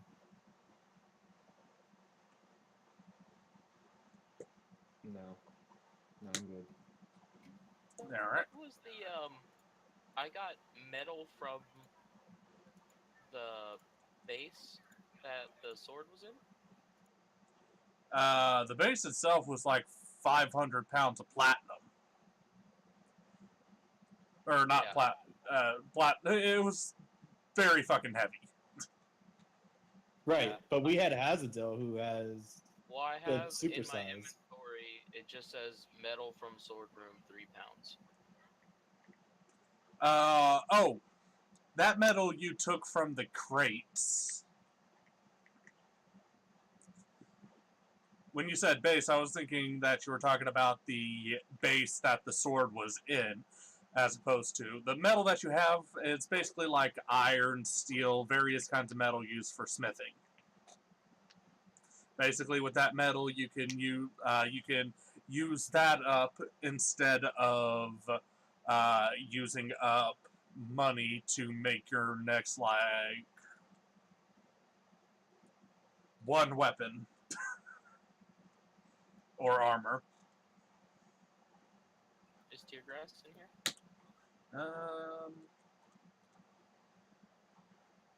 Yeah, he's off drinking in the corner, just watching over his apprentices. Can I ask him if he can teach me how to make demon weapons? He's gonna kind of quirk his non-existent eyebrow and just kind of go, "So, why would you want to learn how to make something so dreadful?" I kind of look at him in the same way. I'm like, how the fuck do you know about that? Were you in there when I was asking for Doom? He was in there. Yeah, he was. Okay. He was. It's like, oh, right. And I forgot to speak one of my other languages. I mean, I'll raise another question to Tolgrim. Is Thor going to be happy about you looking towards that? I mean, I don't even know what it involves, but it's just making a weapon as far as I know. I'm pretty sure it takes the soul of a demon or devil, if I'm not mistaken. Teargrass is going, as you're kind of talking amongst each other, Teargrass just kind of reaches over and presses a button on the wall, and all of a sudden, the floor directly under you, as y'all are basically standing in the center of the forge, starts lowering. And you see Teargrass kicking myself internally because I didn't notice. And you see Teargrass get up and step into the center of the circle as well as it lowers. About 10 minutes go by. It's a very slow ride because, I mean, it's just an old mechanism and needs to be updated and all that. It eventually reaches the bottom where you see what essentially looks like a massive magic circle around the lift, as well as an anvil and a smaller magic circle in the center. The lift is kind of off to the left side.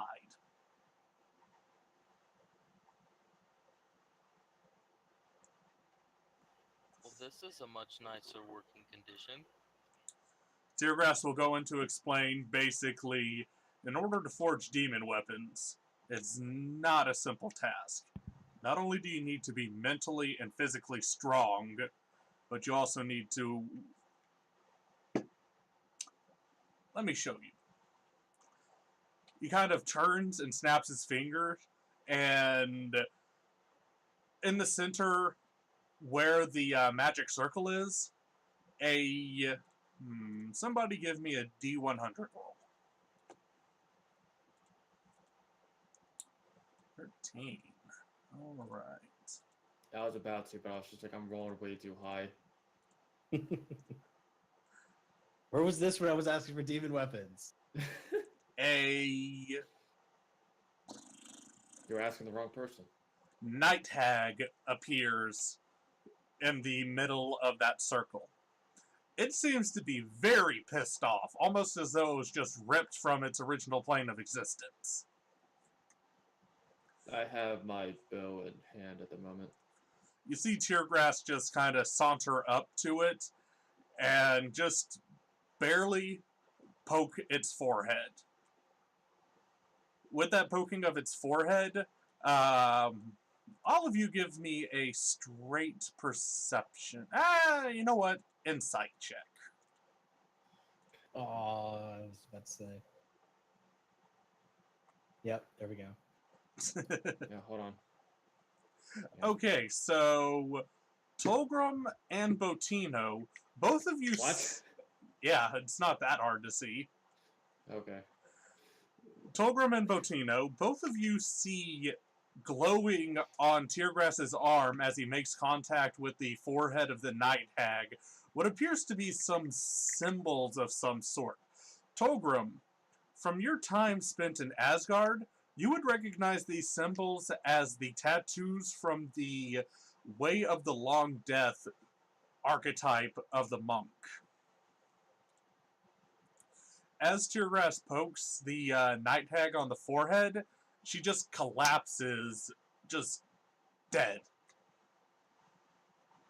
While you would normally think that things of a fiendish nature would just be transported back to its home plane of existence, her body stays within that magic circle. Tyrgrass will go on to explain that basically, first, you must summon and trap one of these things. One of these things, or any of its various brethren, whether it be a Baylord, bearded devil, or hell, even just a hellhound. You must summon and trap one of these things. Then, you see him kind of crouch down and just rip its heart out. You must grab the vessel for its soul. The heart usually works the best. And finally, you must ensure that its soul is trapped while you work on sealing it within an item. And you just kind of see him work for a good 30 minutes before coming out with what appears to be a very demonic-looking scimitar.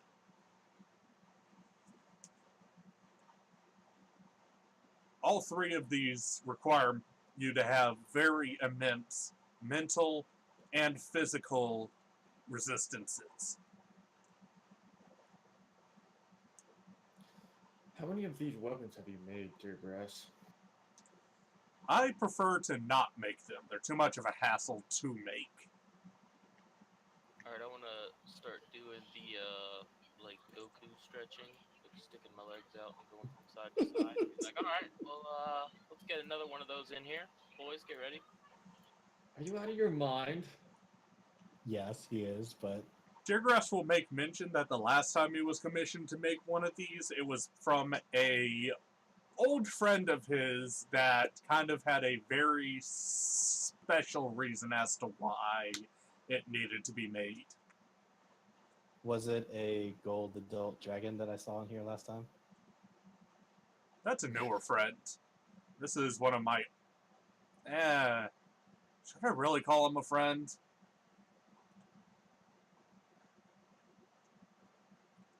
I mean, at this point, Okay, I'll just... An old acquaintance of mine. I knew him since before I was this. And he just kind of points at himself. 1 second.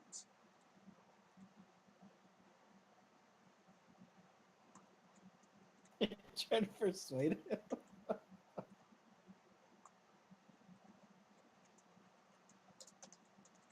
Night hack easy, boys. This isn't like the boss night hack. This is like yeah, no kidding. 3 versus 1 night hack. He just kind of looks at you as Tolgrone's like, I can try and train you, but just know if you fall victim to any of its words of encouragement, as I'll put it, I will not hesitate to beat your ass down.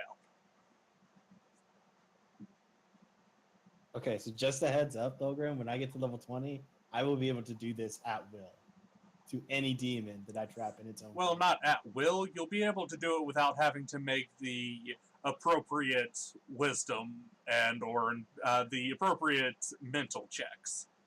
Right. I can Also- dominate it. Tolgrim, weren't you saying that we're in a bit of a time crunch and we go? Yeah. Oh, So yeah, to you're explain right. out of character, normally to create a demon weapon, you would need to have a decent strength, con, and wisdom saving throw. Yeah. Strength for I- the smithing, con to ensure that you can keep the concentration on just solely smithing, and wisdom to ensure that it can't invade and take over your mind. Those are all three of my weaknesses. Those are all 3 of my strengths. I was fine until that wisdom throw.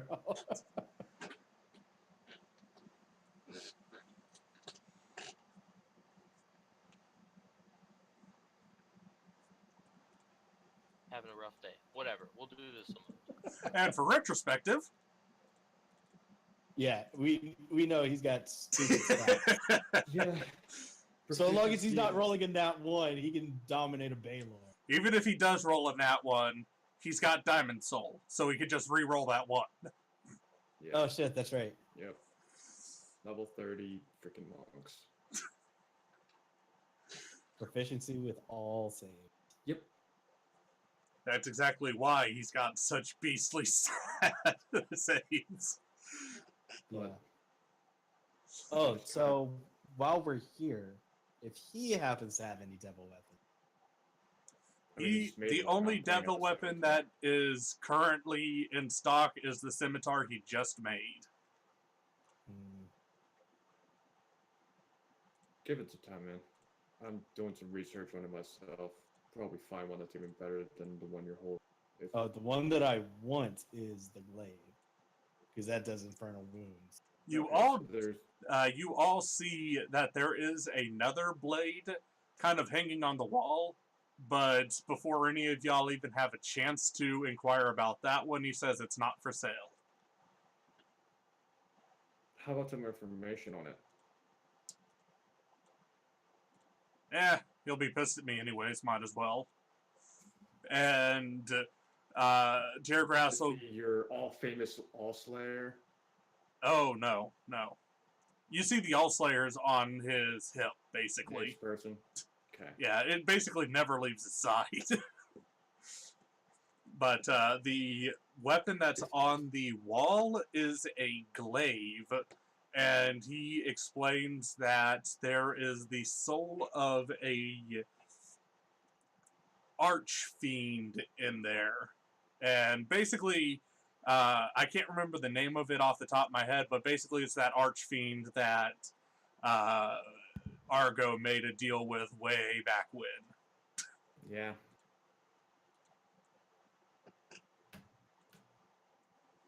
You were there in the class when he let me and Azadel pick up the All Slayer. Oh, okay. Never mind then. Yeah, Thulgrim tried, but he couldn't. I do not remember that, but okay. I think he was late that day. I believe. Oh, so. you weren't there that session. Yeah. Okay. I'll take your word on it though. I mean, Botino would have been there, just I don't think Eric was. Yeah, I forgot you did miss that session. Alright. So yeah, I don't particularly care for a scimitar. Alright, so That's basically more my with style that, anyway. Terragrass will just kind of walk back to the platform, kind of press a button in the center of it, and just starts going back up. He'll kind of look down at Tolgrim. It's like, I can teach you, but it's going to take a very long time and a lot of training. Yeah, we don't have time for that right now. Sorry, Thulgrim. Maybe when we get back. Okay. Yeah. Just go none of it. Alright, so anything else for y'all hit the hay for the day? When I get to my room or whatever, I want to cast Identify as a Ritual on the hammer I got. Alright, you do so, and you get the exact same information as you currently have, as legacy weapons are basically just sentient enough to only give out information that it wants to have out at the moment. Oh, okay. You have to unlock its characteristics. Yeah. Mm-hmm. So while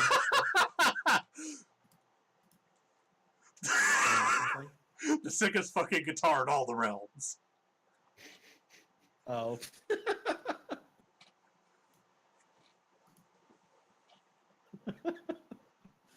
Okay, so I still have that chitin. I wanted to see, like, have you ever seen like knights that have like that partial shield on their arm when like they're jousting or whatever? Mm-hmm. So basically Like a targe. Is that what it's called? That's what I call it. Okay, yeah. Basically, if you could put the chitin onto my new mithril half plate. Who are you Or trying to somebody could ask? do that. Because if you're asking Tiergrass, he could definitely do it, but it won't be cheap. Yeah. I can do it. Yeah, Tolgrim's been here long enough to where you could probably do it. I'll say it'll take you, with that roll, a day and a half to get it done. Because that was a really goddamn good roll. Yeah, it was. Well, we don't have a day and a half. No, we don't. Yeah. And with the Can I do anything addition to- of the chitin onto your mithril half plate there, it will give you resistance to poison. Or, you know what? I'll say resistant to acid. Because you already have resistance to poison. Yeah, I have double resistance to poison when I go to double trigger. Is there anything I can do to help with this process? Like, use my money routine to be like, hey, just like hit here. He rolled almost perfectly. There would be nothing you could do to help speed it along. Short of tear grass helping, there's nothing that can be done. Yeah, Tiergrass could probably get it done in a single swing.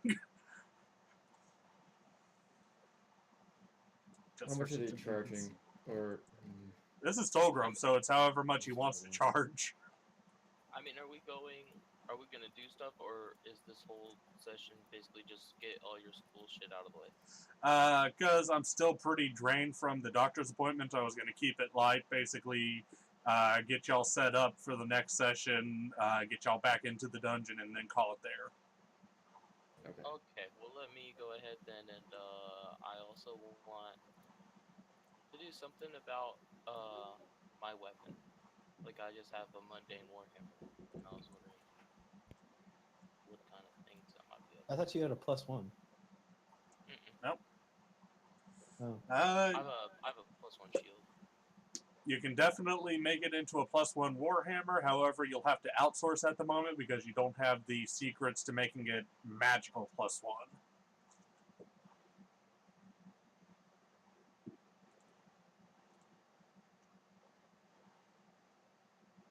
Okay. How much? Cheapest price you'll get for the magical +1 for outsourcing will be 170 gold. Oh, easy. Yeah, we'll do that. And I'll take home 30 gold. And let's see. Assuming that you get this set up about the same time as you start with Shaxton's Chitin Mithril Armor, you will have it done at about the same time. So we have a day and a half that we can sit, try to gather a little bit more information, and then we sit in that dungeon until it's done.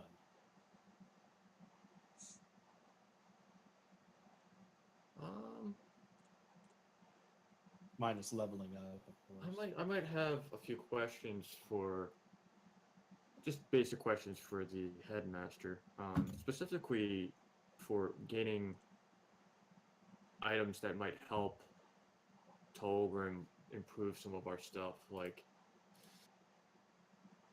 I'm pretty sure my smithing hammer is gonna do cool shit eventually.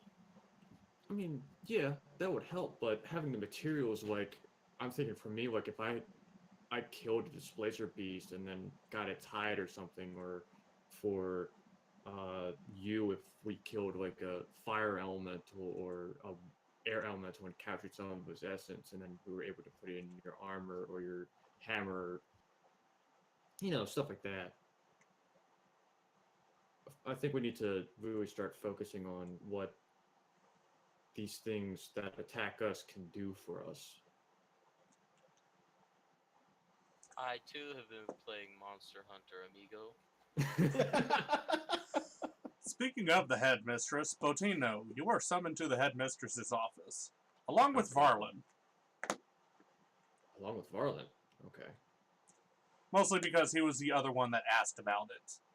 Okay. So, Is this call going through my badge? Yeah, pretty much.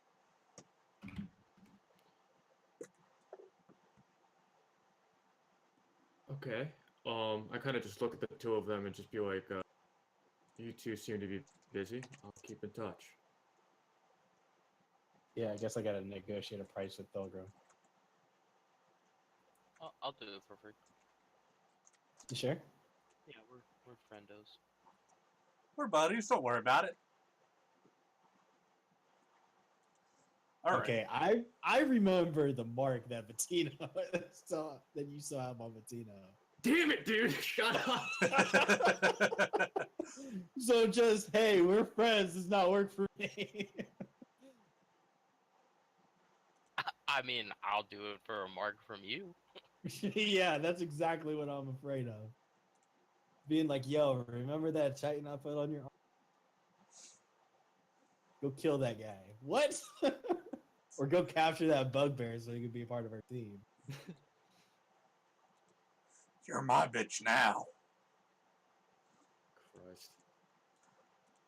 All right, so you head over to the headmistress's office. Indeed. Give me 1 second. Let's see if I can open up the correct thing. God damn it! If I see Varlin there, I'll shake his hand. Tell him how, ask him how he's doing. You find Farland there. That in. All right. So you're led into the headmistress's office as well as Varlin, and she basically requests that both of you sit down. She will. You would remember that Varlin, in his time apart from your group, did join a different group, and their team was also able to complete their challenge in the Dragon Arena.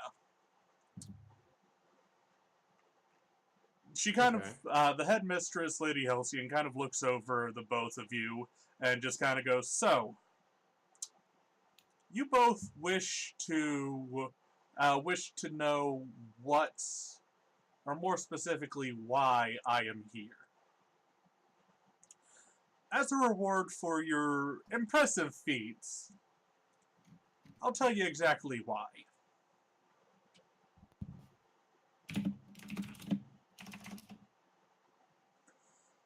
She goes. Bettina just gets out his notebook immediately. She goes on to explain that the reason why she has made this school is that way she can study the goings-on of basically this universe to come to understand it more. So she can basically be able to make her own way back to her original universe. She'll go on to explain as she presses a button on her deck, an image appears of what appears to be really strange looking human with bells in his hair, blood red hair, and a clown makeup, basically. She'll basically, as she brings up this image, states that the reason why she came here in the first place is because of this man. This man within my universe is known as Harley Quinn. I fucked with the wrong person. In other words, this guy. Within my universe, he is one of the few people that basically has the ability to make an entire city disappear with no one asking any questions. I took on a simple job that unfortunately had to do with him, and it pissed him off. He kicked me over here, and I haven't been able to get back since.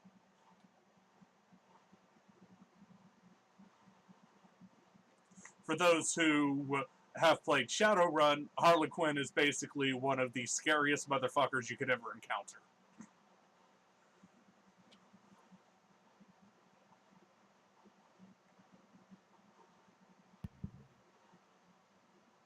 Okay. So basically she explains that because she pissed off the wrong person in her universe, she was shunted into this universe. And being that it's so drastically different from her original universe, she needs to basically understand how this universe works before she can create herself a portal back to her original home. Or at very least get out of this universe. Okay, okay. And that is the hidden purpose as to why she made Pendragon Academy. It's an academy to draw various people from various planes of existence within this universe so she can study them and gain better understanding. What? Now, excuse me for questioning your methods here, but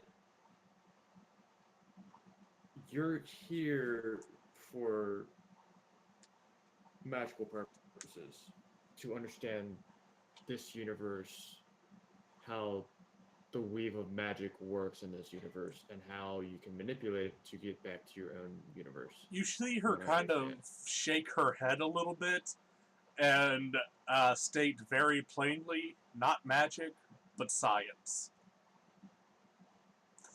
I'm sure at this point you've already heard of a group of people known as artificers. These people make magic items through the value of science. It is essentially the same principle that I'm trying to work on, but on a much higher, grandiose scale. I'm guessing what you're working with is about a step above what they're doing, at least from what I've seen. Something like that, yes. I mean, while they're able to make, at most, from what it looks like, clockwork slash steampunk sentient creatures from golems and all that, I have things like this to work with. And she basically scoots forward her deck. She puts a very odd-looking device on the counter, as you've yet to see basically like you've seen in your time here, things like primitive elephant guns and blunderbusses and stuff like this. She basically puts like an Moss and Nagat on the table. In addition to that, she also basically puts down a very advanced-looking drone on the table that you would initially think Artificer make, but this is a much more high-tech design than Artificers can manage at this point. I mean, this is all well and good, but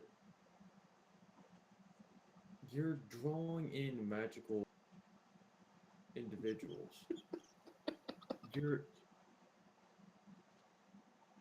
and I don't mean to patronize, however, you have individuals here that could help you in a way that's not entirely science, but divination, conjuration. I mean, you have teachers for all of these classes. I mean, you have the instructors that you've put not only your trust in, but that you've seen firsthand. They have the experience and the knowledge to teach others of their craft. It's, let's just say it's a little Whoever said I complexing. was working alone? Okay.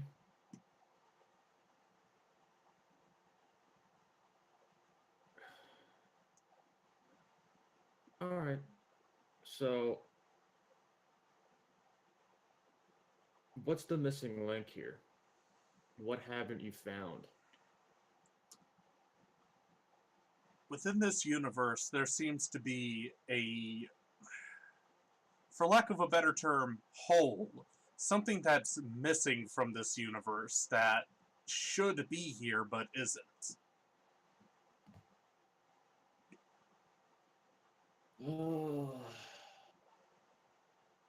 ain't that the truth? I'm guessing you're talking about something a little bit more upscale than what I'm thinking of, but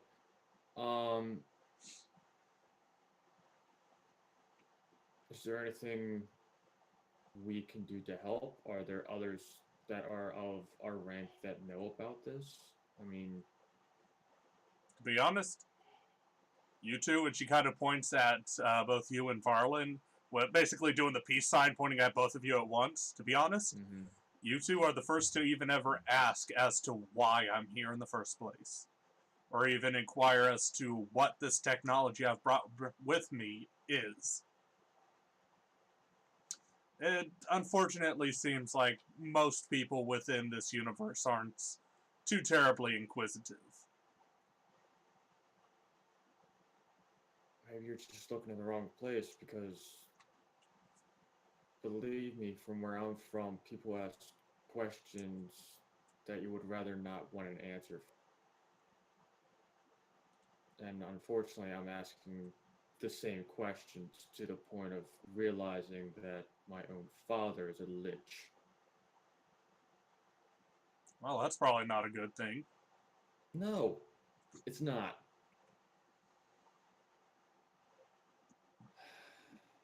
Well, listen, No. on the terms of helping me, you're already doing as much as you possibly can.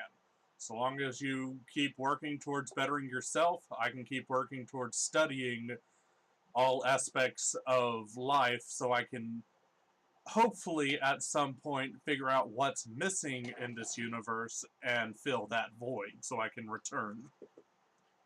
My biggest issue with this is what happens. You gain the information that you need. Like what happens to this place when you finally learn what you need to learn? All these people just forfeit their necessity to this place now gone. You just leave She without a kind of trace. says that science is quite a bit different than your magic. This place, while it is, in terms of magic, a pocket dimension, it does not require the exertion of my magic or scientific energy to keep it up and running. After I'm gone, this place will remain.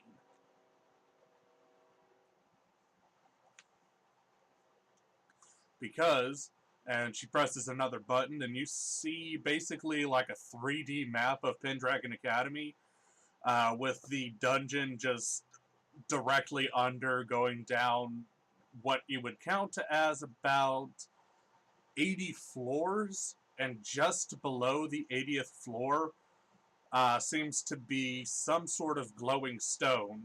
As she explains that basically that's the core of this plane of existence. So long as that is up and running, this plane of existence continues.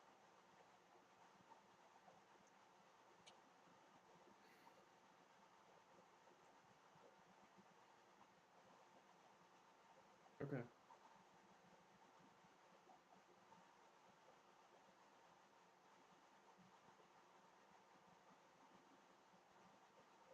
I feel as though my answers are, or my questions have been answered. If there's anything you need from me or Varla, him having his own mission, but She just kind of says, only thing I can think of is if you have the chance after collecting the rest of the pieces of that epitaph, I would like a chance to read it before you go off gallivanting on your next quest or whatever. we'll see. It all depends on what it turns out to be. And with that, unless you have any other questions for her, you can pretty much go off to do whatever else you want.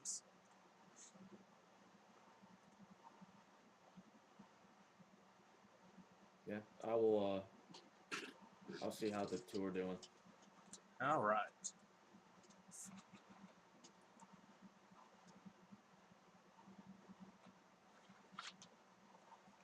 Jackson, Dolgrim.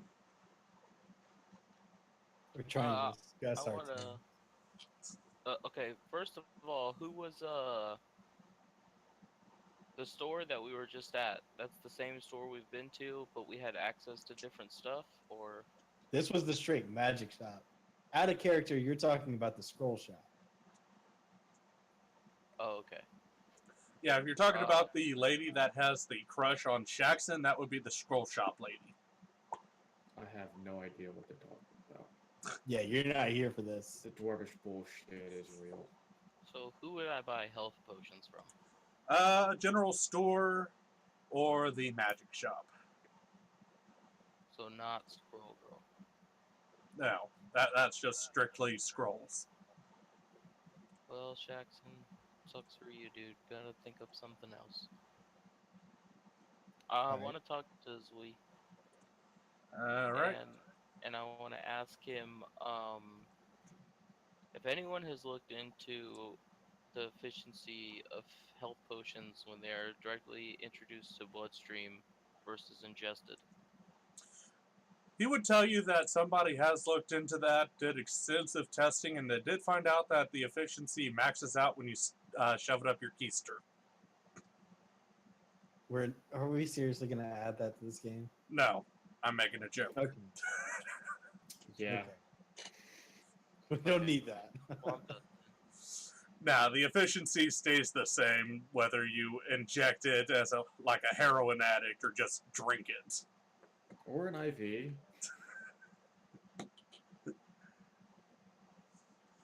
He would say, though, that certain warforged have figured out a way to basically create an automatic injector for themselves, but you basically need to be a construct for that to work.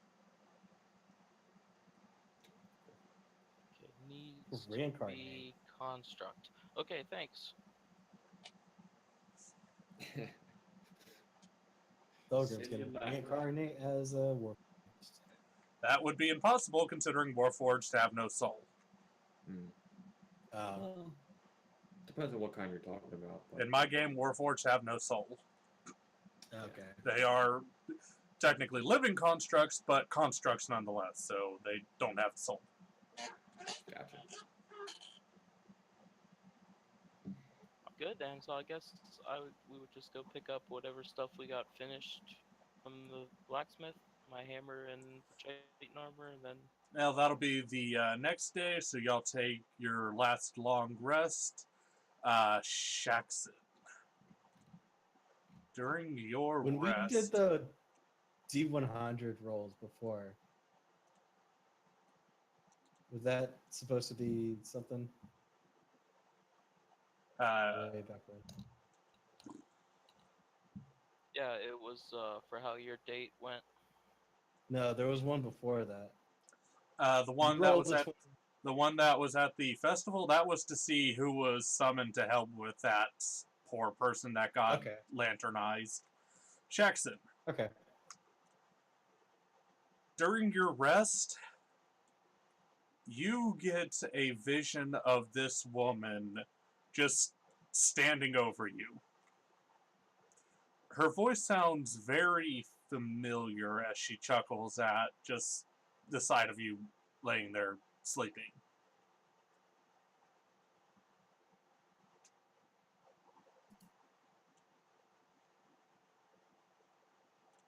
Something tells me I've held on to you before. She does definitely seem familiar.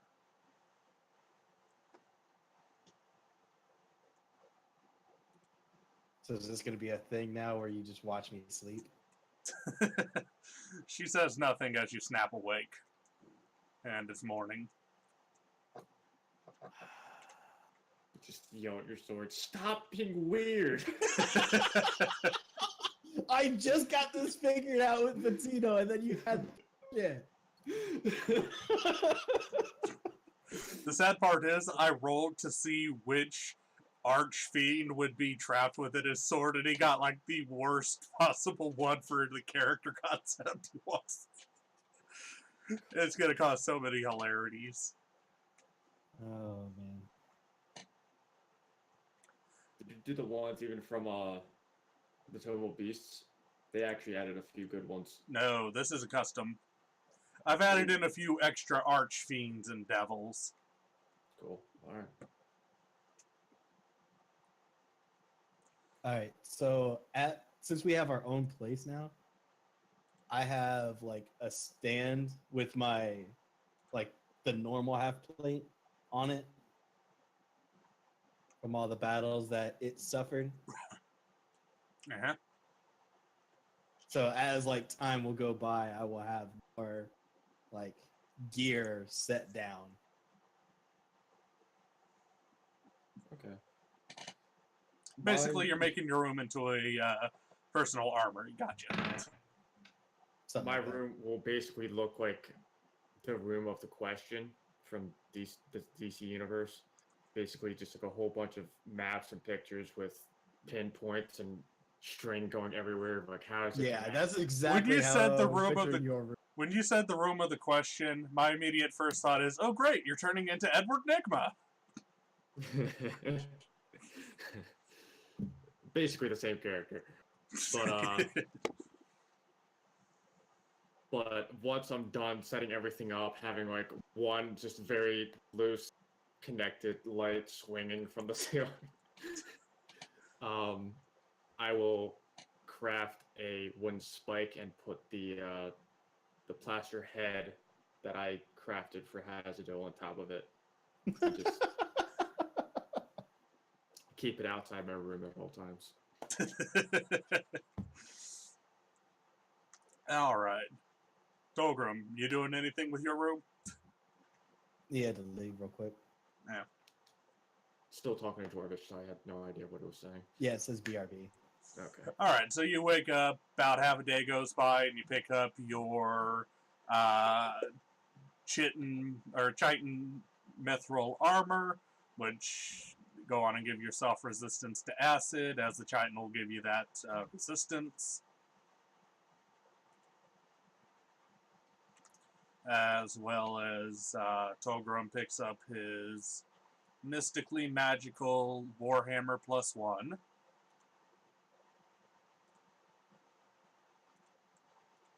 And as they're doing this, is there any chance that I go to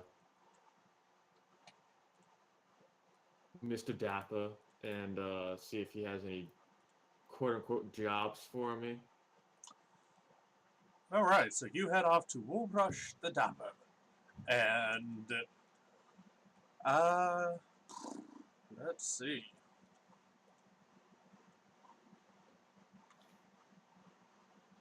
You don't exactly go to Woolbrush the Dapper. You kind of go to the Thieves Guild headquarters for Pendragon Academy and kind of take a look at the mission wall, where you would know that there are occasionally missions posted there.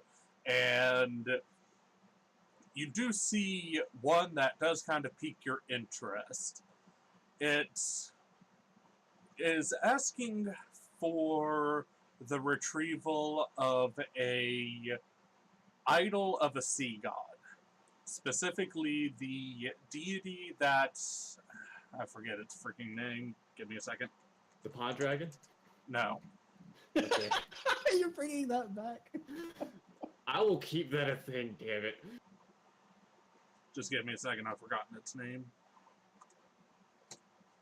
Are you talking about the Sea Dragon?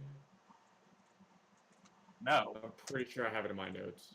If not. No, I'm not talking about the sea dragon. Okay. I've forgotten the specific water deity's name. Gotcha.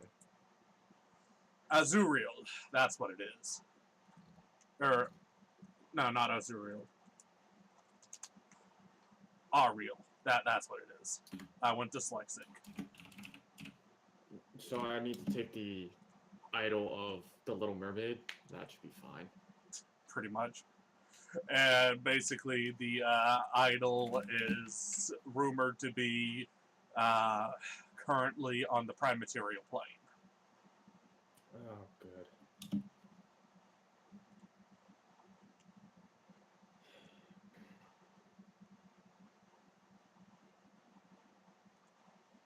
Does it say who posted this?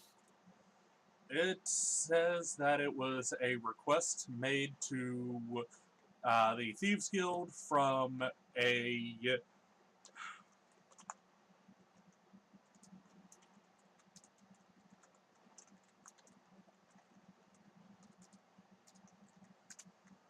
It was a request made to the Thieves Guild from a Sir Reginald von Murderspun.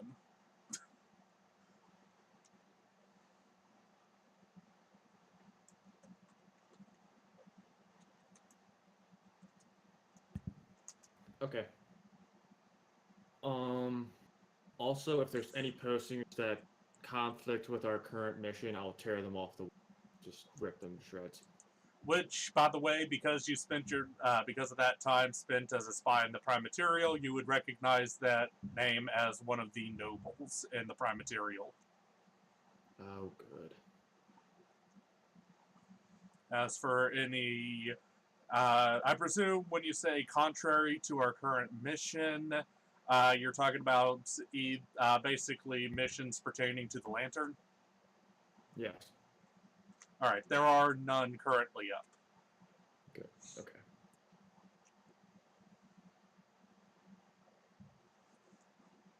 Togrum, you back? Yes. Alright, so before we continue on, are you going to do anything hilarity to your new single apartment? No. You just keep it with like a single bed on the floor. It's like, yeah, this is fine. Yes. Alright, so about half a day goes through. I've already added in your Warhammer +1. Shaxton's got his armor. And you guys can head back into the dungeon. There was actually something I wanted to bring up with Elisha. Alright, go see Elisha. All right. This time I actually will bring along Bring along and who? Thulgrim if he wants to show up. I'll ask if Patino wants to come along and Thulgrim. I'm going to head back to the shops, and I'm just gonna text some stuff to you, Rage. Alright. Okay. It's like pretty basic, easy stuff. So Thulgrim goes to the shop. Patino, you want to come with me? I keep the incitement of messing with Shaxton inside. It just just sure, get ahead. All right. So we go to Elisha. If it's any standard adventuring gear, basically non-magical, you can get it, just add it to your inventory and reduce gold or silver by however much you purchase.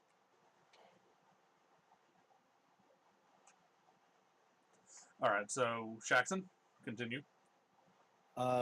So just gonna keep this in common because some people can't understand. Look, man, culture. I can do a lot of things really well. Not one is all right. When you take linguists, I'm actually like wondering what languages you're gonna pick because we still have a shit ton. Dwarven, Draconic, and something special. Just for Something flavor. that nobody else speaks. Yes, just so I can fucking. I'm gonna speak primordial. Like, oh, I can speak Sylvan now. Screw you guys. I speak Sylvan. Oh well, I'll find something. So, need to ask her about apparently the Avatar of Death that was in that dungeon left the dungeon in its entirety with a Beholder Lord. She kind of sits there for a couple seconds, just kind of mulling over what you've just said, and just kind of looks back at you. It's like, okay, so it's left. Are you? Why are you? Are you trying to ask if I know where it may have gone? Pretty much because we've already got one demon thing wrecking this school. Like if this thing comes here with something like with a Beholder Lord, that could be pretty bad. We did already ask the person if it was here, and they said no. But Who did we ask? that weird guy that was trancing in the middle of nowhere. He couldn't tell this. specifically stated that he couldn't find it on any of the planes of existence that he knew about. You guys checked for it here and couldn't find it either. Okay, but she knows about more planes of existence than probably he does, as she's a succubus. She You might- kind of states that if this avatar of death exists, she's not even Which it does. convinced. because these avatars of magical energy have been gone from the universe for so long that most people don't even know of its existence in the first place.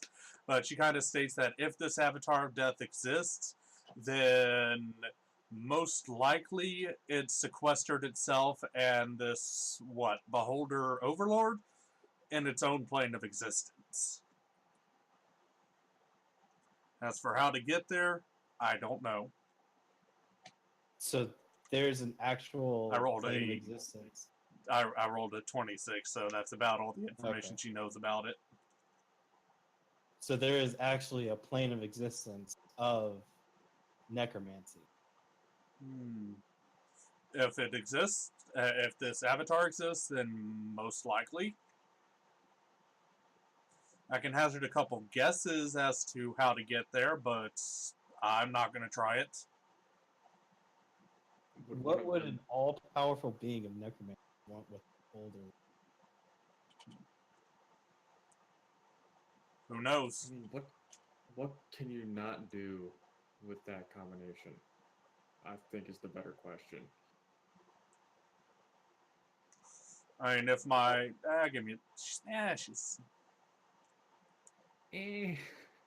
surprisingly rolled well on Arcana, considering she's not proficient.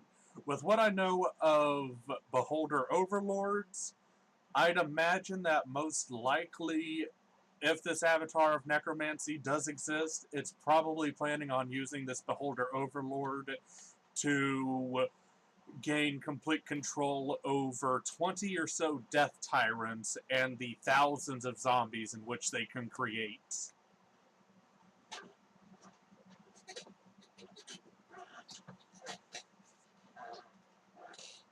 Okay.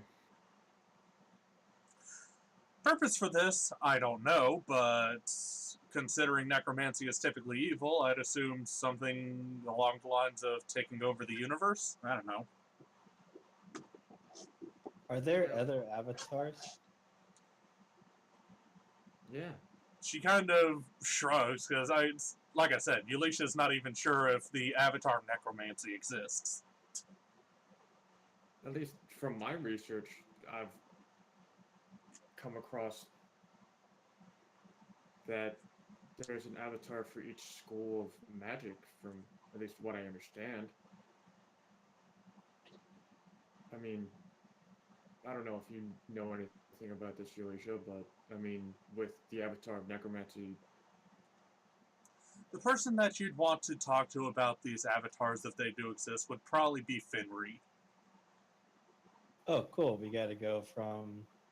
I mean, she is pretty much the smartest wizard in this place. yeah, she is.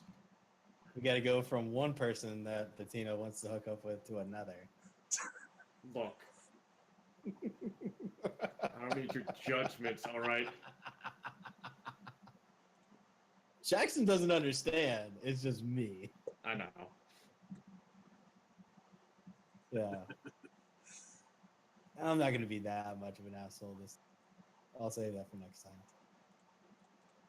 There is something I could do with Jackson, but I was just like, Go nah. ahead, I don't give a shit. I'll save it. All right, but All right.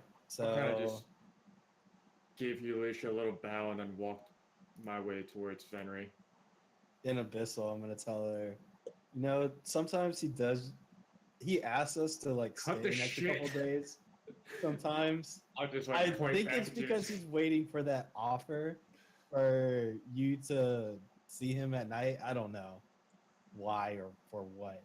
She kind of looks back at you, just kind of deadpanning all this stuff about Botino, and just kind of looks down at your hip for a brief second and back up to you, and just like, don't let her control you.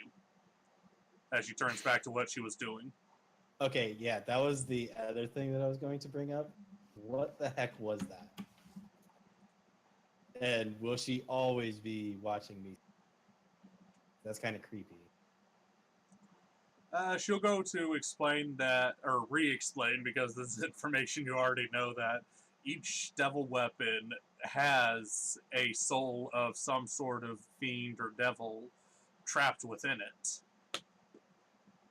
If you've seen glimpses of the fiend trapped within your blade, then you're getting stronger, but that also means she's getting stronger. Okay. So, in comparison of the sword of the ridiculously powerful devil, demon, whatever you have that you have in your sword, how do I make sure that, like, you not allowing it to dominate you, how do I make sure it doesn't dominate? Well, put simply, don't accept any deals it makes. Not much it can do unless you willingly accept a deal. I feel like that's exactly what Tear Grasp was.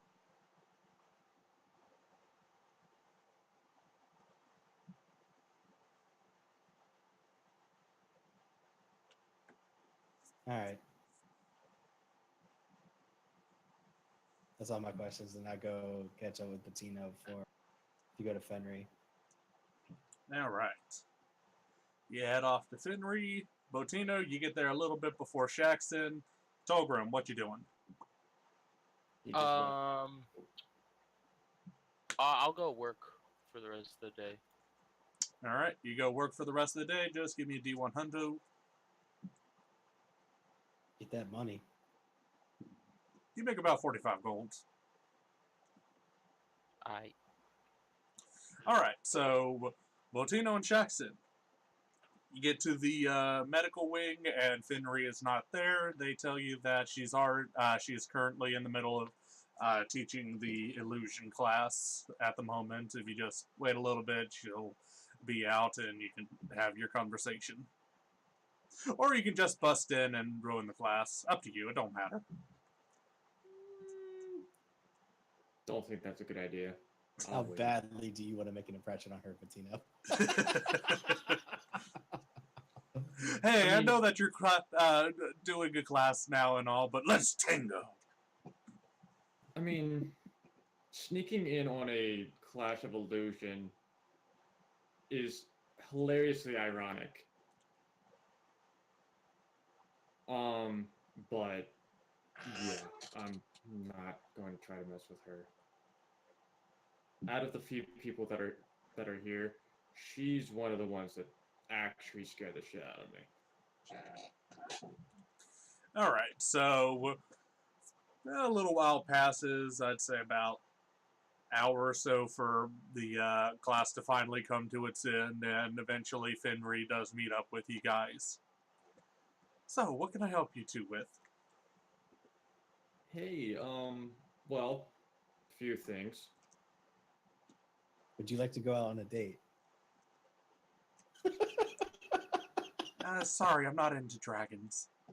No, that was completely out of character. That was just for Patino. I was gonna say, like, there is no smooth at all. Define smooth. You, me, want some smash? Yeah, it's like, but we've been dealing with a lot of nonsense within our dungeon, specifically towards an avatar of necromancy, and Up until that point, you see her just kind of fiddling with her hair and just kind of listening in until you bring up the avatar of necromancy, to which you, even without an insight check, just see her immediately stop and turn her full attention towards you. yeah. Knowing of the avatars, these are not individuals to be messed with. I'm completely aware. But what do you think the avatar of necromancy could do with a beholder overlord? You see her just kind of take a very deep breath in and kind of clasp her hands together as she looks down, just completely silent. It's quite obvious that she's mulling over this information. if you need some time to take in this information, it's completely understandable. It's not exactly a good situation at the moment. She kind of brings her head back up and looks just directly at you. Tell me, how did it get out? Hazel Well, and Patino. Mainly Patino. I mean, look. All right, so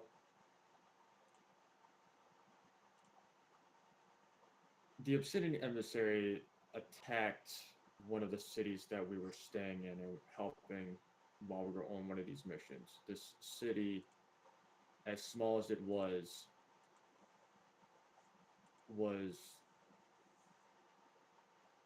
commissioned or kind of thrust upon the responsibility of keeping this avatar in place. I'm not like very little thought went into really defending this place because, to be honest, it was only like 5 or 6 buildings in the entire village and only like 2 guards, maybe.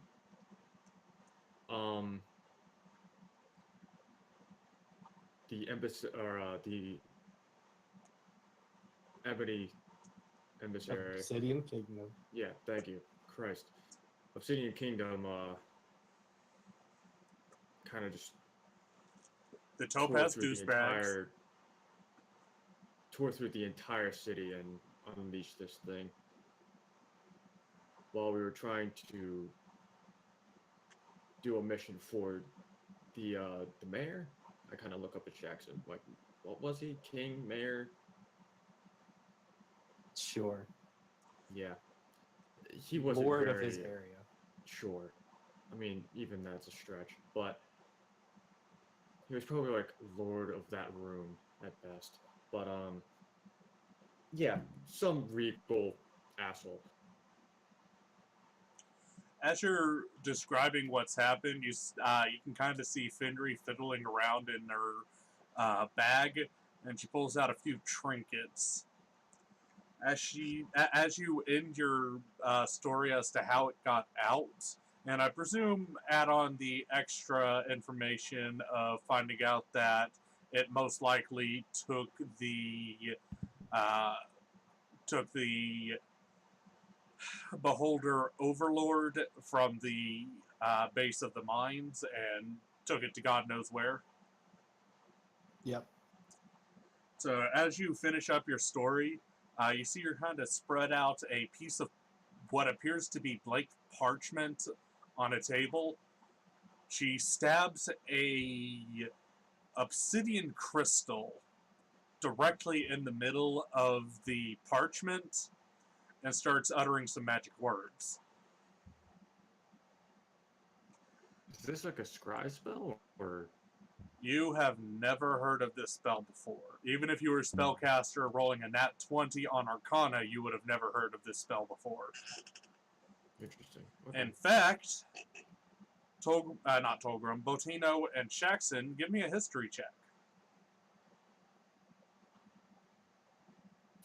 Typical. History. Yep. Both of you don't even recognize the language that she's speaking. However, you didn't roll high enough to basically realize out of character that she's not speaking any language that's in existence at the moment. Almost as though it's a long since dead language. Gotcha.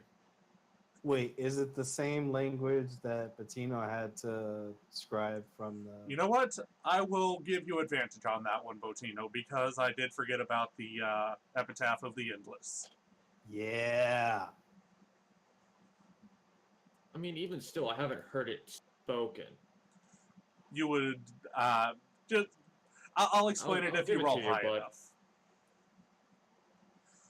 Oh. Alright, so though you haven't heard it spoken, Botino, you kind of, like, as the words are being spoken, not so much understanding it from it being spoken, but as you look down at the parchment, you see words being written out in the same manner as the words that are on the Epitaph of the Endless.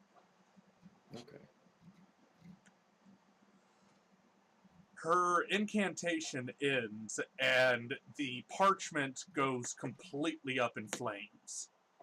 When it burns away, the obsidian crystal falls through what you thought was the table, but as you look over, it appears like there's just a completely crystal clear portal in the center of the table. You look into it. Yeah. You see what you would initially have thought as the land of the dead, maybe Limbo or something like that, just by the sheer amount of undead that there are, but you don't recognize any land masses. As Fenry just kind of covers her mouth and goes, "Oh dear, he's already started." Started with what? Where? Yeah, am I what looking exactly at does here? this end? Where's the end game? That, boys, is a bit more complicated to explain. You'd be surprised what I can comprehend. I comprehended the fact that this is a portal, and also the fact that this was a language that only a few people can understand, and what was written on the epitaph of the Endless. Yeah, my Yeah, intelligence sucks for today, so sorry. She kind of looks over at you, almost with tears in her eyes, as she explains that I'll though kind of it's just like gently embrace her, just like trying to calm her down a little bit, just like she just kind of explains that though it's not going to happen anytime soon, basically in about something like 50 to 100 years from now, the avatar of necromancy will have gathered up enough of his undead army to basically wipe out all of existence. His main mission in his corrupted life is to bring the full total end to every plane of existence. Sigil, Arcadia, Limbo, everything. So he transcends time. They all do. okay. By the So way, maybe not all is lost. Maybe not all is lost, because what of the other? What if? 7. Yeah. by I the mean, way, Botino, Hmm. did you actually make physical contact with Fenry? I tried, and I'm assuming this is an illusion. So, as you make physical contact with Fenry, give me a straight wisdom save. Is it fear? No. Okay. I had You it down at 14. kind of embrace her, and you don't see anything different, but her body feels a lot different than what her outward appearance would entail.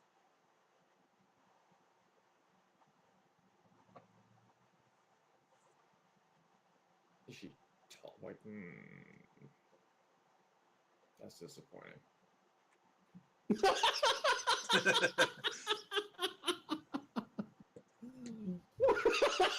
Those who wear a mask for a reason, ladies and gentlemen.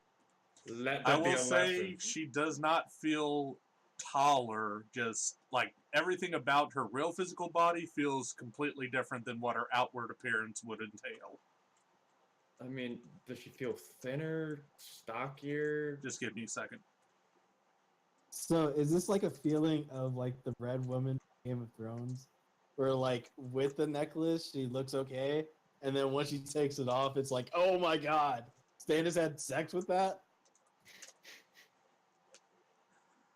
Just give me a second.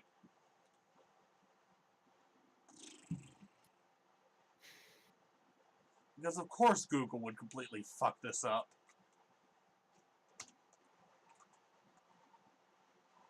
Everything I know is a lie. Alright, Is she so taller? she feels weirdly metallic. Like, it feels soft like skin, but also strangely metallic. Not metallic like Dragonborn scales metallic, but just kind of weirdly metallic. Like, it's real hard for you to kind of put your finger on exactly what you're feeling. Does this feel like something that maybe the headmistress would have actually made? Like this is actually a construct from the headmistress herself?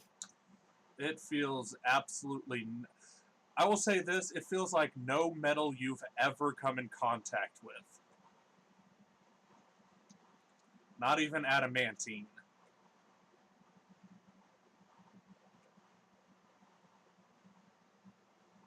Again, everything I know is a lie, but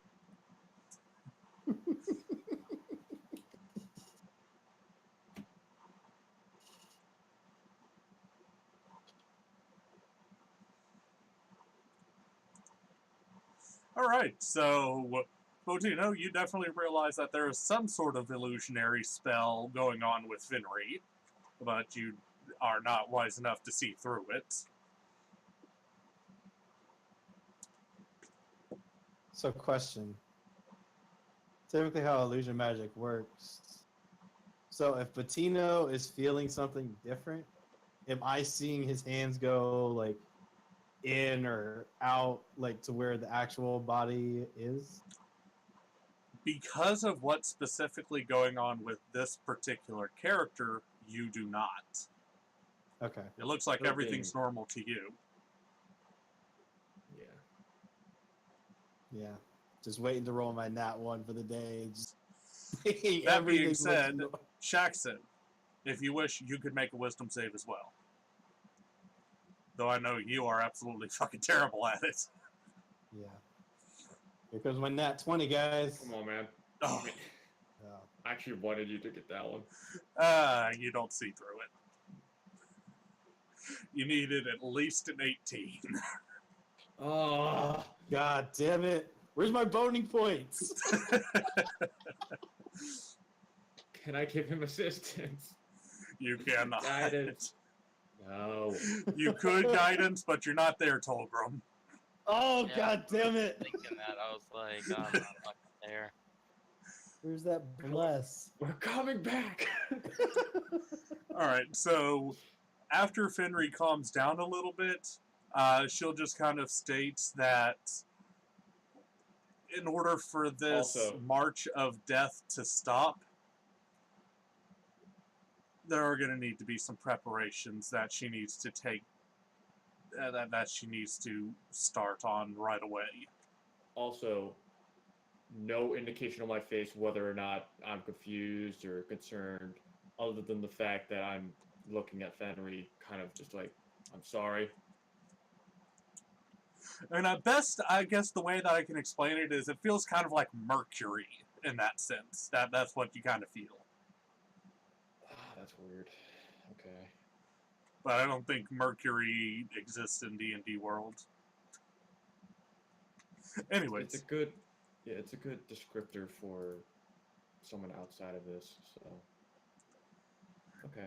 Anyway, she just kind of explains that she needs to make some preparations to hopefully stop this tide of death. Is there anything we can do to help? I mean, when we're not in the dungeons, I can assist in ways that maybe you're not able to. You Gathering mentioned the information, going over epitaph different of the plans. Endless. Did you not, Mr. Botino? I did indeed. Yeah, we have one piece of that. 2. 2. Wait, you got another one? Actually, 3, I think. No, 2.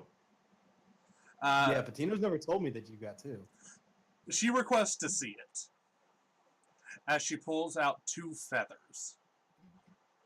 Patino, we're gonna have a discussion later. For The information on these, I have no idea what they could do, so I'll hand them off as I'm telling this to Shaxon. All it she was a precaution. I wanted to make sure that nothing was wrong with them and that I was share the information. She takes the two scrolls that you have, pulls out what appears to be a map, but it's no map that either. Well, actually, Botino, if you want, you can roll a history, just because of your profession. My profession. Okay. Can it be an advantage? No. You recognize this map as a map of the Great Wheel cosmology. Basically, this entire universe. Interesting. Okay. You see her kind of say an incantation. This time it's just in regular halfling. And the two scrolls... Hey, a scroll that a language I understand, but it does. And the two scrolls start hovering above the map. She then starts whispering another incantation, yet again in halfling, and she places the two feathers, one black and one white. Even without a religion check, you recognize this as a planetar feather and a fallen angel feather. She places those feathers remind me of something. She places both of these feathers on the Great Wheel cosmology map, and they start to slowly spin. Eventually, they start moving, and they come to rest on various planes of existence. One on Arcadia. You might want to take notes on this. What feather landed on Arcadia? They're both spinning in tandem over to Arcadia. So the first place it lands is Arcadia. Then it moves over to the Prime Material. Then the Elemental Chaos. Then Limbo. Give me a second.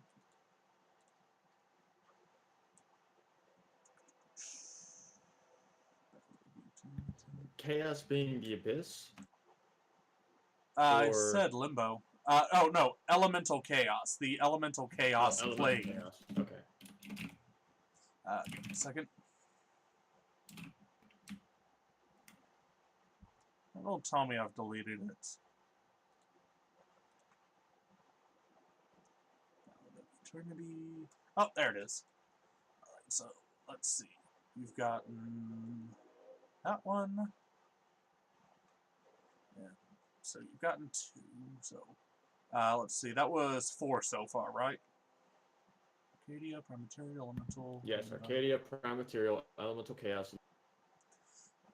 Limbo. So Arborea is the next one.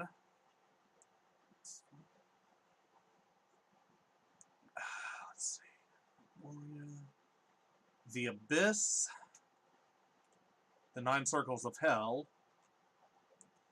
And finally, Sigil.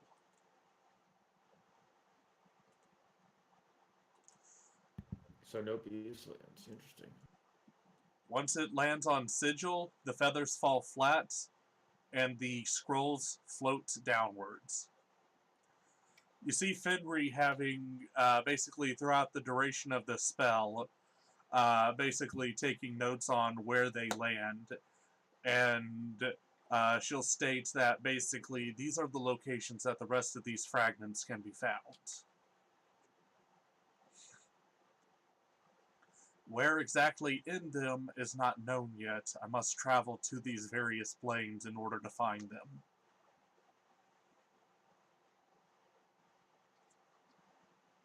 Basically, you just got information on the planes of existence that the fragments are held in, and how many fragments there are for a total of 10. You currently have 2. Gotcha. Okay. I have a question about those feathers. Do they look like the thing that I saw? They do not. They are definitively a planar, planetar, and fallen angel feather. Okay. Now, another question. And I'm not sure if this would be for you or Zui, actually. But we've come across some very interesting times, and this is a little bit more personal for me. during one of our little escapades,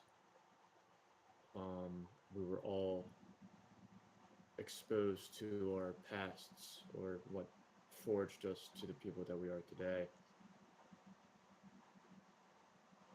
And mine is wrapped around my heart.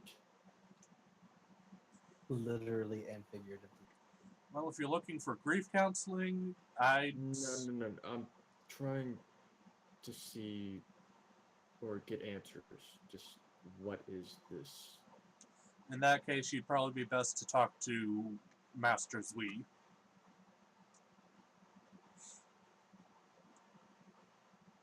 Okay. Have you heard of anything like this in the past? There have been a few times in which I've heard of such items, or items called legacy weapons, or items, or something like that, that have come into existence. But that was a long time ago.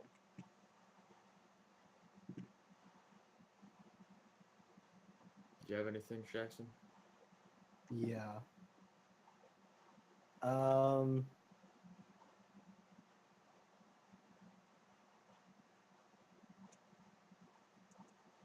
What do you know about Chris? Like, it's not metallic and it's not uh chromatic, but it was like crystalline, almost like a diamond kind of egg.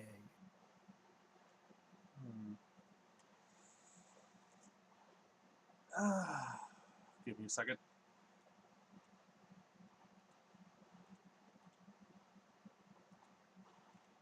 If it helps at all, this occurred on Arcadia, right?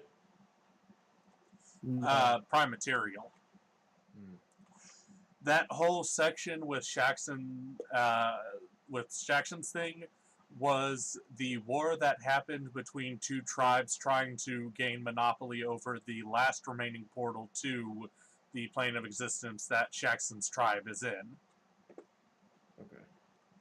So she kind of states that I'd have to see the egg in order to possibly know what you're talking about.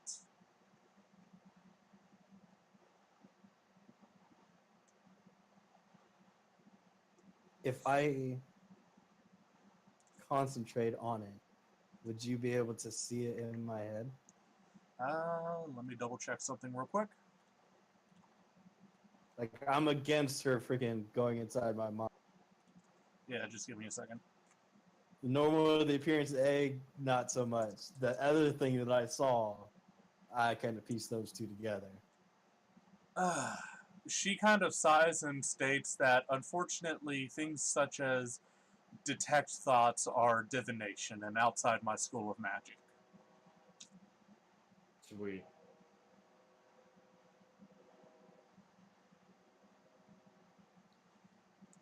Not exactly a fan of Drow, but he seems as though he's a little bit. She will kind of state that she does have a spell that's kind of similar, but it would involve basically you not resisting her entering your mind. If it's modified memory, then no. It is not modified memory, All right, describe. as modified How- memory is an enchantment. So basically, she'll describe a spell that will cast an illusion over your mind that basically the illusion will cherry pick a specific memory of the caster's choosing to create a minor image of out basically in front of the caster. There's nobody else in this room, right? It's just me, Bettino, and her. Pretty If much. there's any doors or tents that need to be closed, I'll close them for privacy. Yeah, I don't want anybody else to see this. Yeah, it's empty. Windows shut, covered. All right, so I assume you do not resist the spell. Okay, so there's two things I need her to pick out.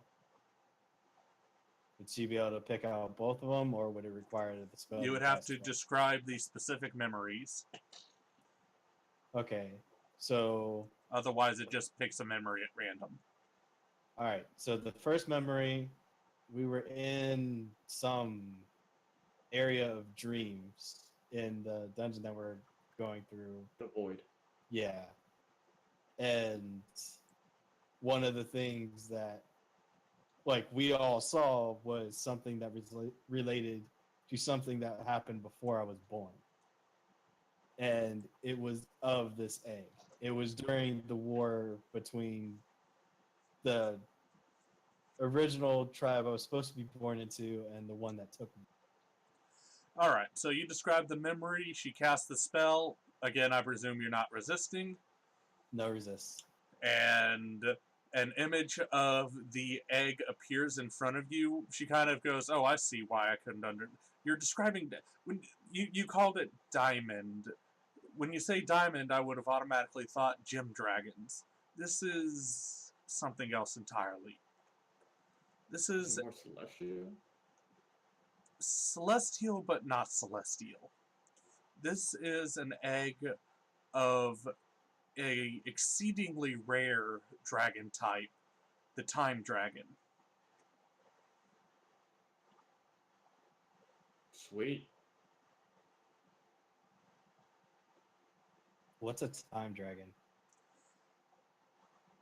She kind of looks around, realizes that the doors and windows are already closed, and just kind of leans in and just kind of goes, I just give her a thumbs up. "Well, you already seem to know of the avatars of magic. Magic. Mm. These avatars, back when they originally created this universe, created a being to govern over the laws of space-time. Most people think that it's governed by Primus and his plane of Mechonis, but in reality, he has a boss. This boss is the original Time Dragon. This Time Dragon keeps the flow of time going, essentially. He eventually had offsprings, but they are extremely rare. To the point where I think there's only 3 in existence at the moment. Including this one? If it hatched, that's the other problem. Their eggs aren't guaranteed to hatch.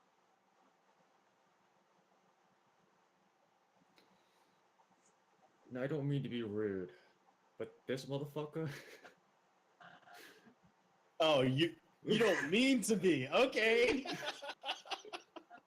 I just kind of like myself. I mean, for all Yeah. intents and purposes, Jackson just looks like he's a blue dragon. Definitely. Yeah, Like, she'll even bring up an image of a minor illusion of a time dragon. And give me a second, I will put that up for y'all to see. Jackson got a glimpse of this last session. Let's see if I can find where I put it. Yes, Teargrass is time dragon. Totally. I am father of time and badassery. It's like, Christ, Rage, you want to make your character even more OP? Please.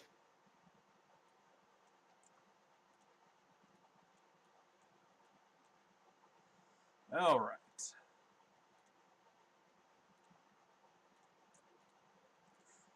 So she brings up an illusion of this incredibly regal feathered dragon. Okay, so that saves you having to pull up the other image I was about. The other image that I showed you in Discord is the original. This is basically Right. like the grandson of the grandson of the grandson.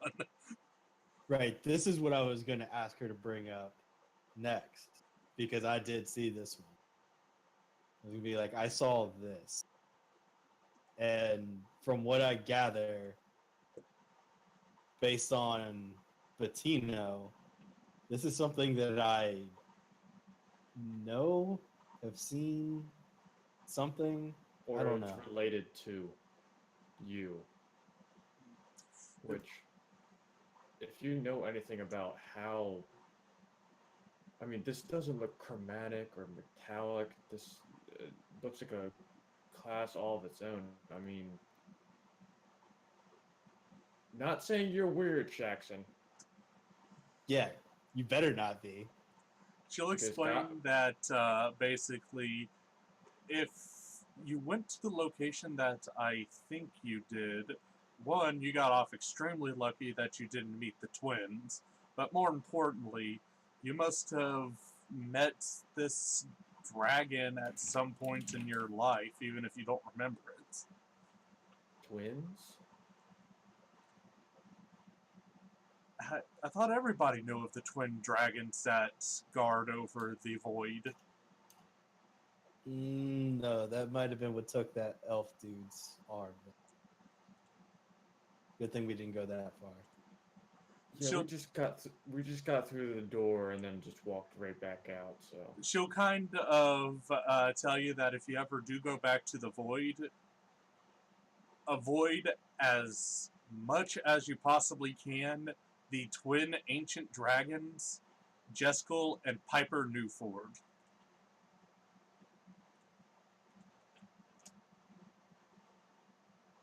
They are twin ancient void dragons. And they have a very bad reputation of being not nice. That's odd for dragons to live together. especially that old. Yeah, they definitely. This may be because there are dragons that I don't know about, but every other dragon that I've seen or heard about, they don't like being together. Well, how does this fit into the dragon hierarchy, Fenry? I mean, Well, something like this would have to have some immense power, even beyond some of what we know as powerful, like the ancient dragons or even the worms. I mean, this is something completely. She kind of rubs her face a little bit, looking over the time dragon itself, and just kind of goes, well, if you say that you've seen this specific one, pointing to the illusion that's come up, she states that most likely this particular time dragon is of a worm variety. Not great worm, but regular worm. So basically a tier over ancient. As for the time dragon hierarchy, that's kind of hard to pin down just based off of their insane rarity. It's very rare that you'll ever even see one, much less be able to communicate long enough with it to find out what its hierarchy rank is amongst the rest of the dragons. You'd imagine that it's exceedingly high because one of the abilities that the time dragon seems to have is a breath weapon that speeds up the age of anybody and anything it hits. Like a sphinx, but powered, more powered. If the rumors are true, even elves are affected by it. Wow. So, if I'm hit, I'm dead, basically. Okay. But that's all that I know of time dragons themselves. Void dragons are a different story, especially those two.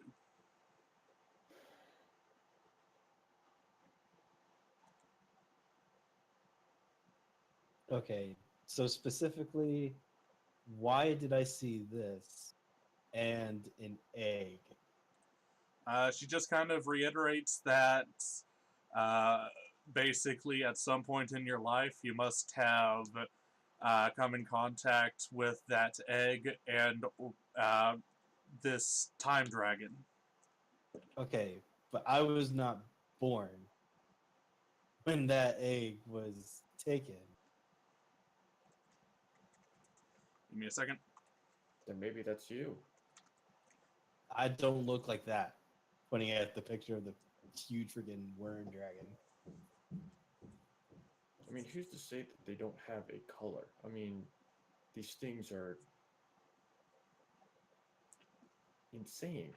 I mean, just look at it. I mean, do you really think it's going to be tied down by color? I would say yes, but seeing as I have no idea what this is. Finry kind of speaks up and just kind of states that, well, I don't detect any illusionary magic on young Shaxson here, so I don't think he is. I mean, at least I don't. I'm a master of illusion, so I can see through this shit at will. Wait, do you see the other thing behind me? She kind of just looks at you confused because there's nothing behind you. It's not hidden by illusion. Okay.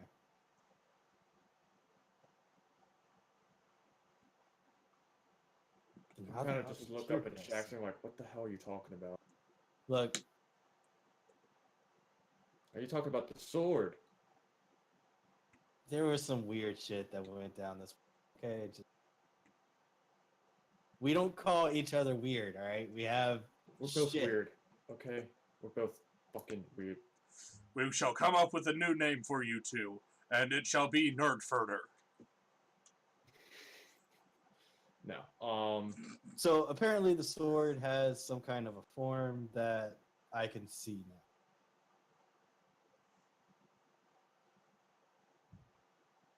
Demon weapons, it's strange.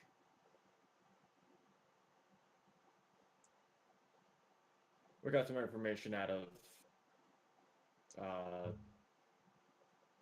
Elisha, but it wasn't I enough asked to her go about on. it. So Yeah, that's what I'm saying. I'm just telling that to Fenry.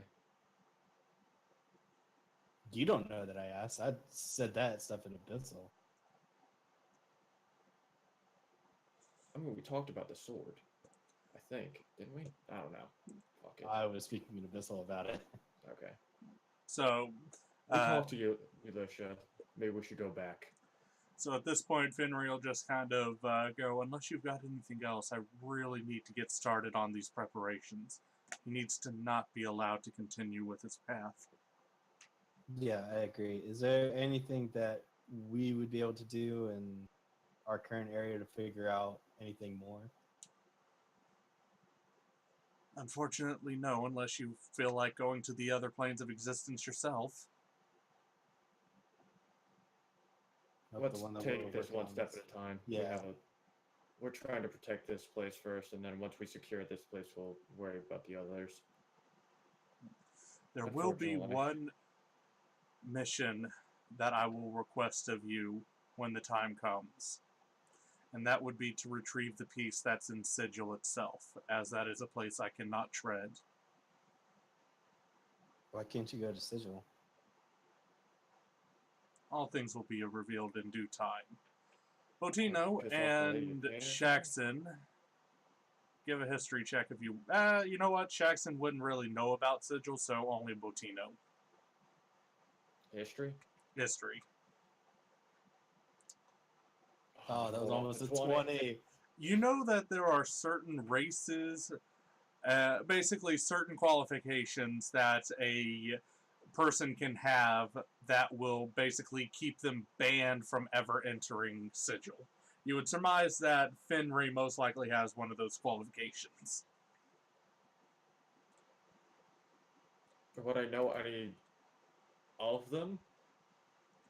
It ranges from being a deity to just being a general asshole that the Lady of Pain said, get the fuck out. But she's a halfling, and you're a halfling, which means you wouldn't be able to Well, go either. that's gonna come to this next question, Fenry. You're not a halfling, are you? Dude, she's totally a halfling. I'll just kind of like put up a finger and just look at her. Give me a wisdom save. God damn it. Gotta make that 18. Nope. I get to re-roll that. You get to re-roll that. Damn it. You did not beat her out. Can I make a Do I get to roll persuasion? against this Drop too? the spell? Like, something, man. She just kind of deadpans and goes, I don't know what you're talking about, Botino. It kind of hurts me that you refuse to acknowledge your own kind. Do I get to roll against this as well? You can roll a wisdom save if you want, but it'll be at disadvantage because... What? Come on! It's at disadvantage because you don't know what's going on with Finry at the moment. Oh, come on. That was a net 20. Please roll another natural one. Fuck! It almost was. You almost saw through it, Jackson. You're just like, you know, this does seem to... you know what, it's fine, I don't care. I miss Bettina just being Arvin. weird again. Oh, man, I wish I was Arvin. But yeah, Alright. she is basically going, I don't know what you're talking about. How can you not see that I'm a halfling? Fenry.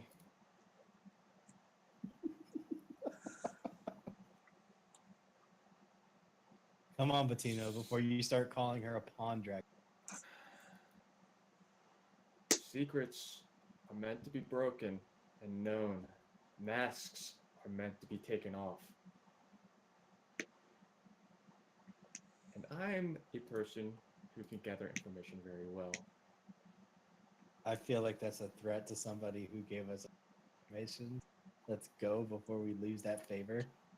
She's insulting my intelligence. I'm not exactly a fan of that. You don't know. She I beat you. do know. She felt like a metallic being. She's not a halfling. Or if she is, then she's a halfling from another place.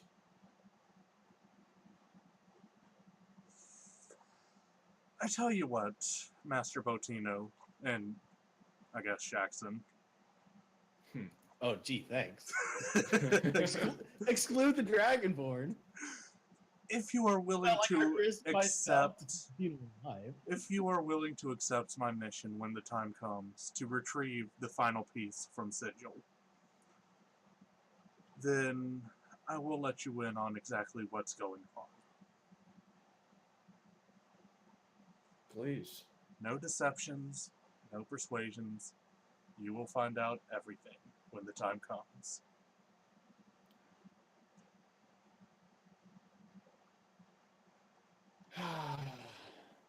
Usually I'm not so easily related to being a tool, but for you, Fenry, fine. Alright. And that's pretty much at the end of the day. You guys doing anything else before y'all hit the hay and head back into the dungeon? I kind of just very gently bow to Fenry, walk out, give it about 10 to 15 pages, and just chuck my fucking hat. I turned back to Fenry, seeing Bettino acting like a douchebag. I'd apologize for him, but he's really not sorry. We'll do better. I'll be better next. I'm not apologizing. You kidding me? That's why I said I'd Exactly. say sorry for him, but he's really not Not sorry. only did you insult my intelligence, Bettino, you can't know everything at all. listen, masks are put on for a reason. She's hiding something. The fact that she's hiding it from the rest of us, and that everyone just thinks that she's a halfling, and she's just trotting around like that, brings up questions. Questions Okay. that should have answers. We'll figure things out. Right now, we have a murder I and a group of undead. just One one thing at a time, Bettina. You don't I'm not tell me, saying man. you're wrong. I just can't prove that you're right. Because somebody had to give me disadvantage. That was good. Had you touched Finry, you would have gotten that nat 20, because you would have known the weirdness that's going on with the Mercury skin. I thought that's what I did for the first wisdom throw. No, that was you seeing if you saw anything going on with her outer form when Botino touched her. You never actually Okay. touched her. At least I don't Alright. think you said you did. No, that's what I was looking at. So, okay. God damn it. I was there. So close. Whatever. All right. Anything else for y'all? Hit the hay and head to the dungeon? I think I need to do a little bit more practice. Lady Halcyon, if I can. I would, yeah, I'm done. I'm just like fuming. I'm just like, God damn it. You don't want to practice like learning more about Lady Yeah, Halcyon? I'm practicing stabbing someone in the back of the neck at the right. I have like a dummy in the room, and I'm just like practicing all the pressure points and just. Yeah, if I got time to try and understand that tech stuff a little bit more. Oh, what of the endless, or For Lady Halcyon Decker stuff. thing? Yeah. All right, so you can do that. So you get about 2 hours in before you call it a night because it's still pretty late on in the day. Tolgrim, you doing anything? Is this not the same day that I worked? Yeah, this is after you're getting out. Oh, no, I'm not doing that. All right. So you're still kind of struggling on that there, Shaxton, and eventually all of y'all hit the hay, wake up fresh as a daisy, and I presume head to the dungeon. Mm-hmm. And before I go to the dungeon, I'll put Fenry on the bulletin board and put a string connected to the epitaph of the endless, and just go to the dungeon. All right. You return to the dungeon. It is still raining very hard, and you see the shoreline is basically non-existent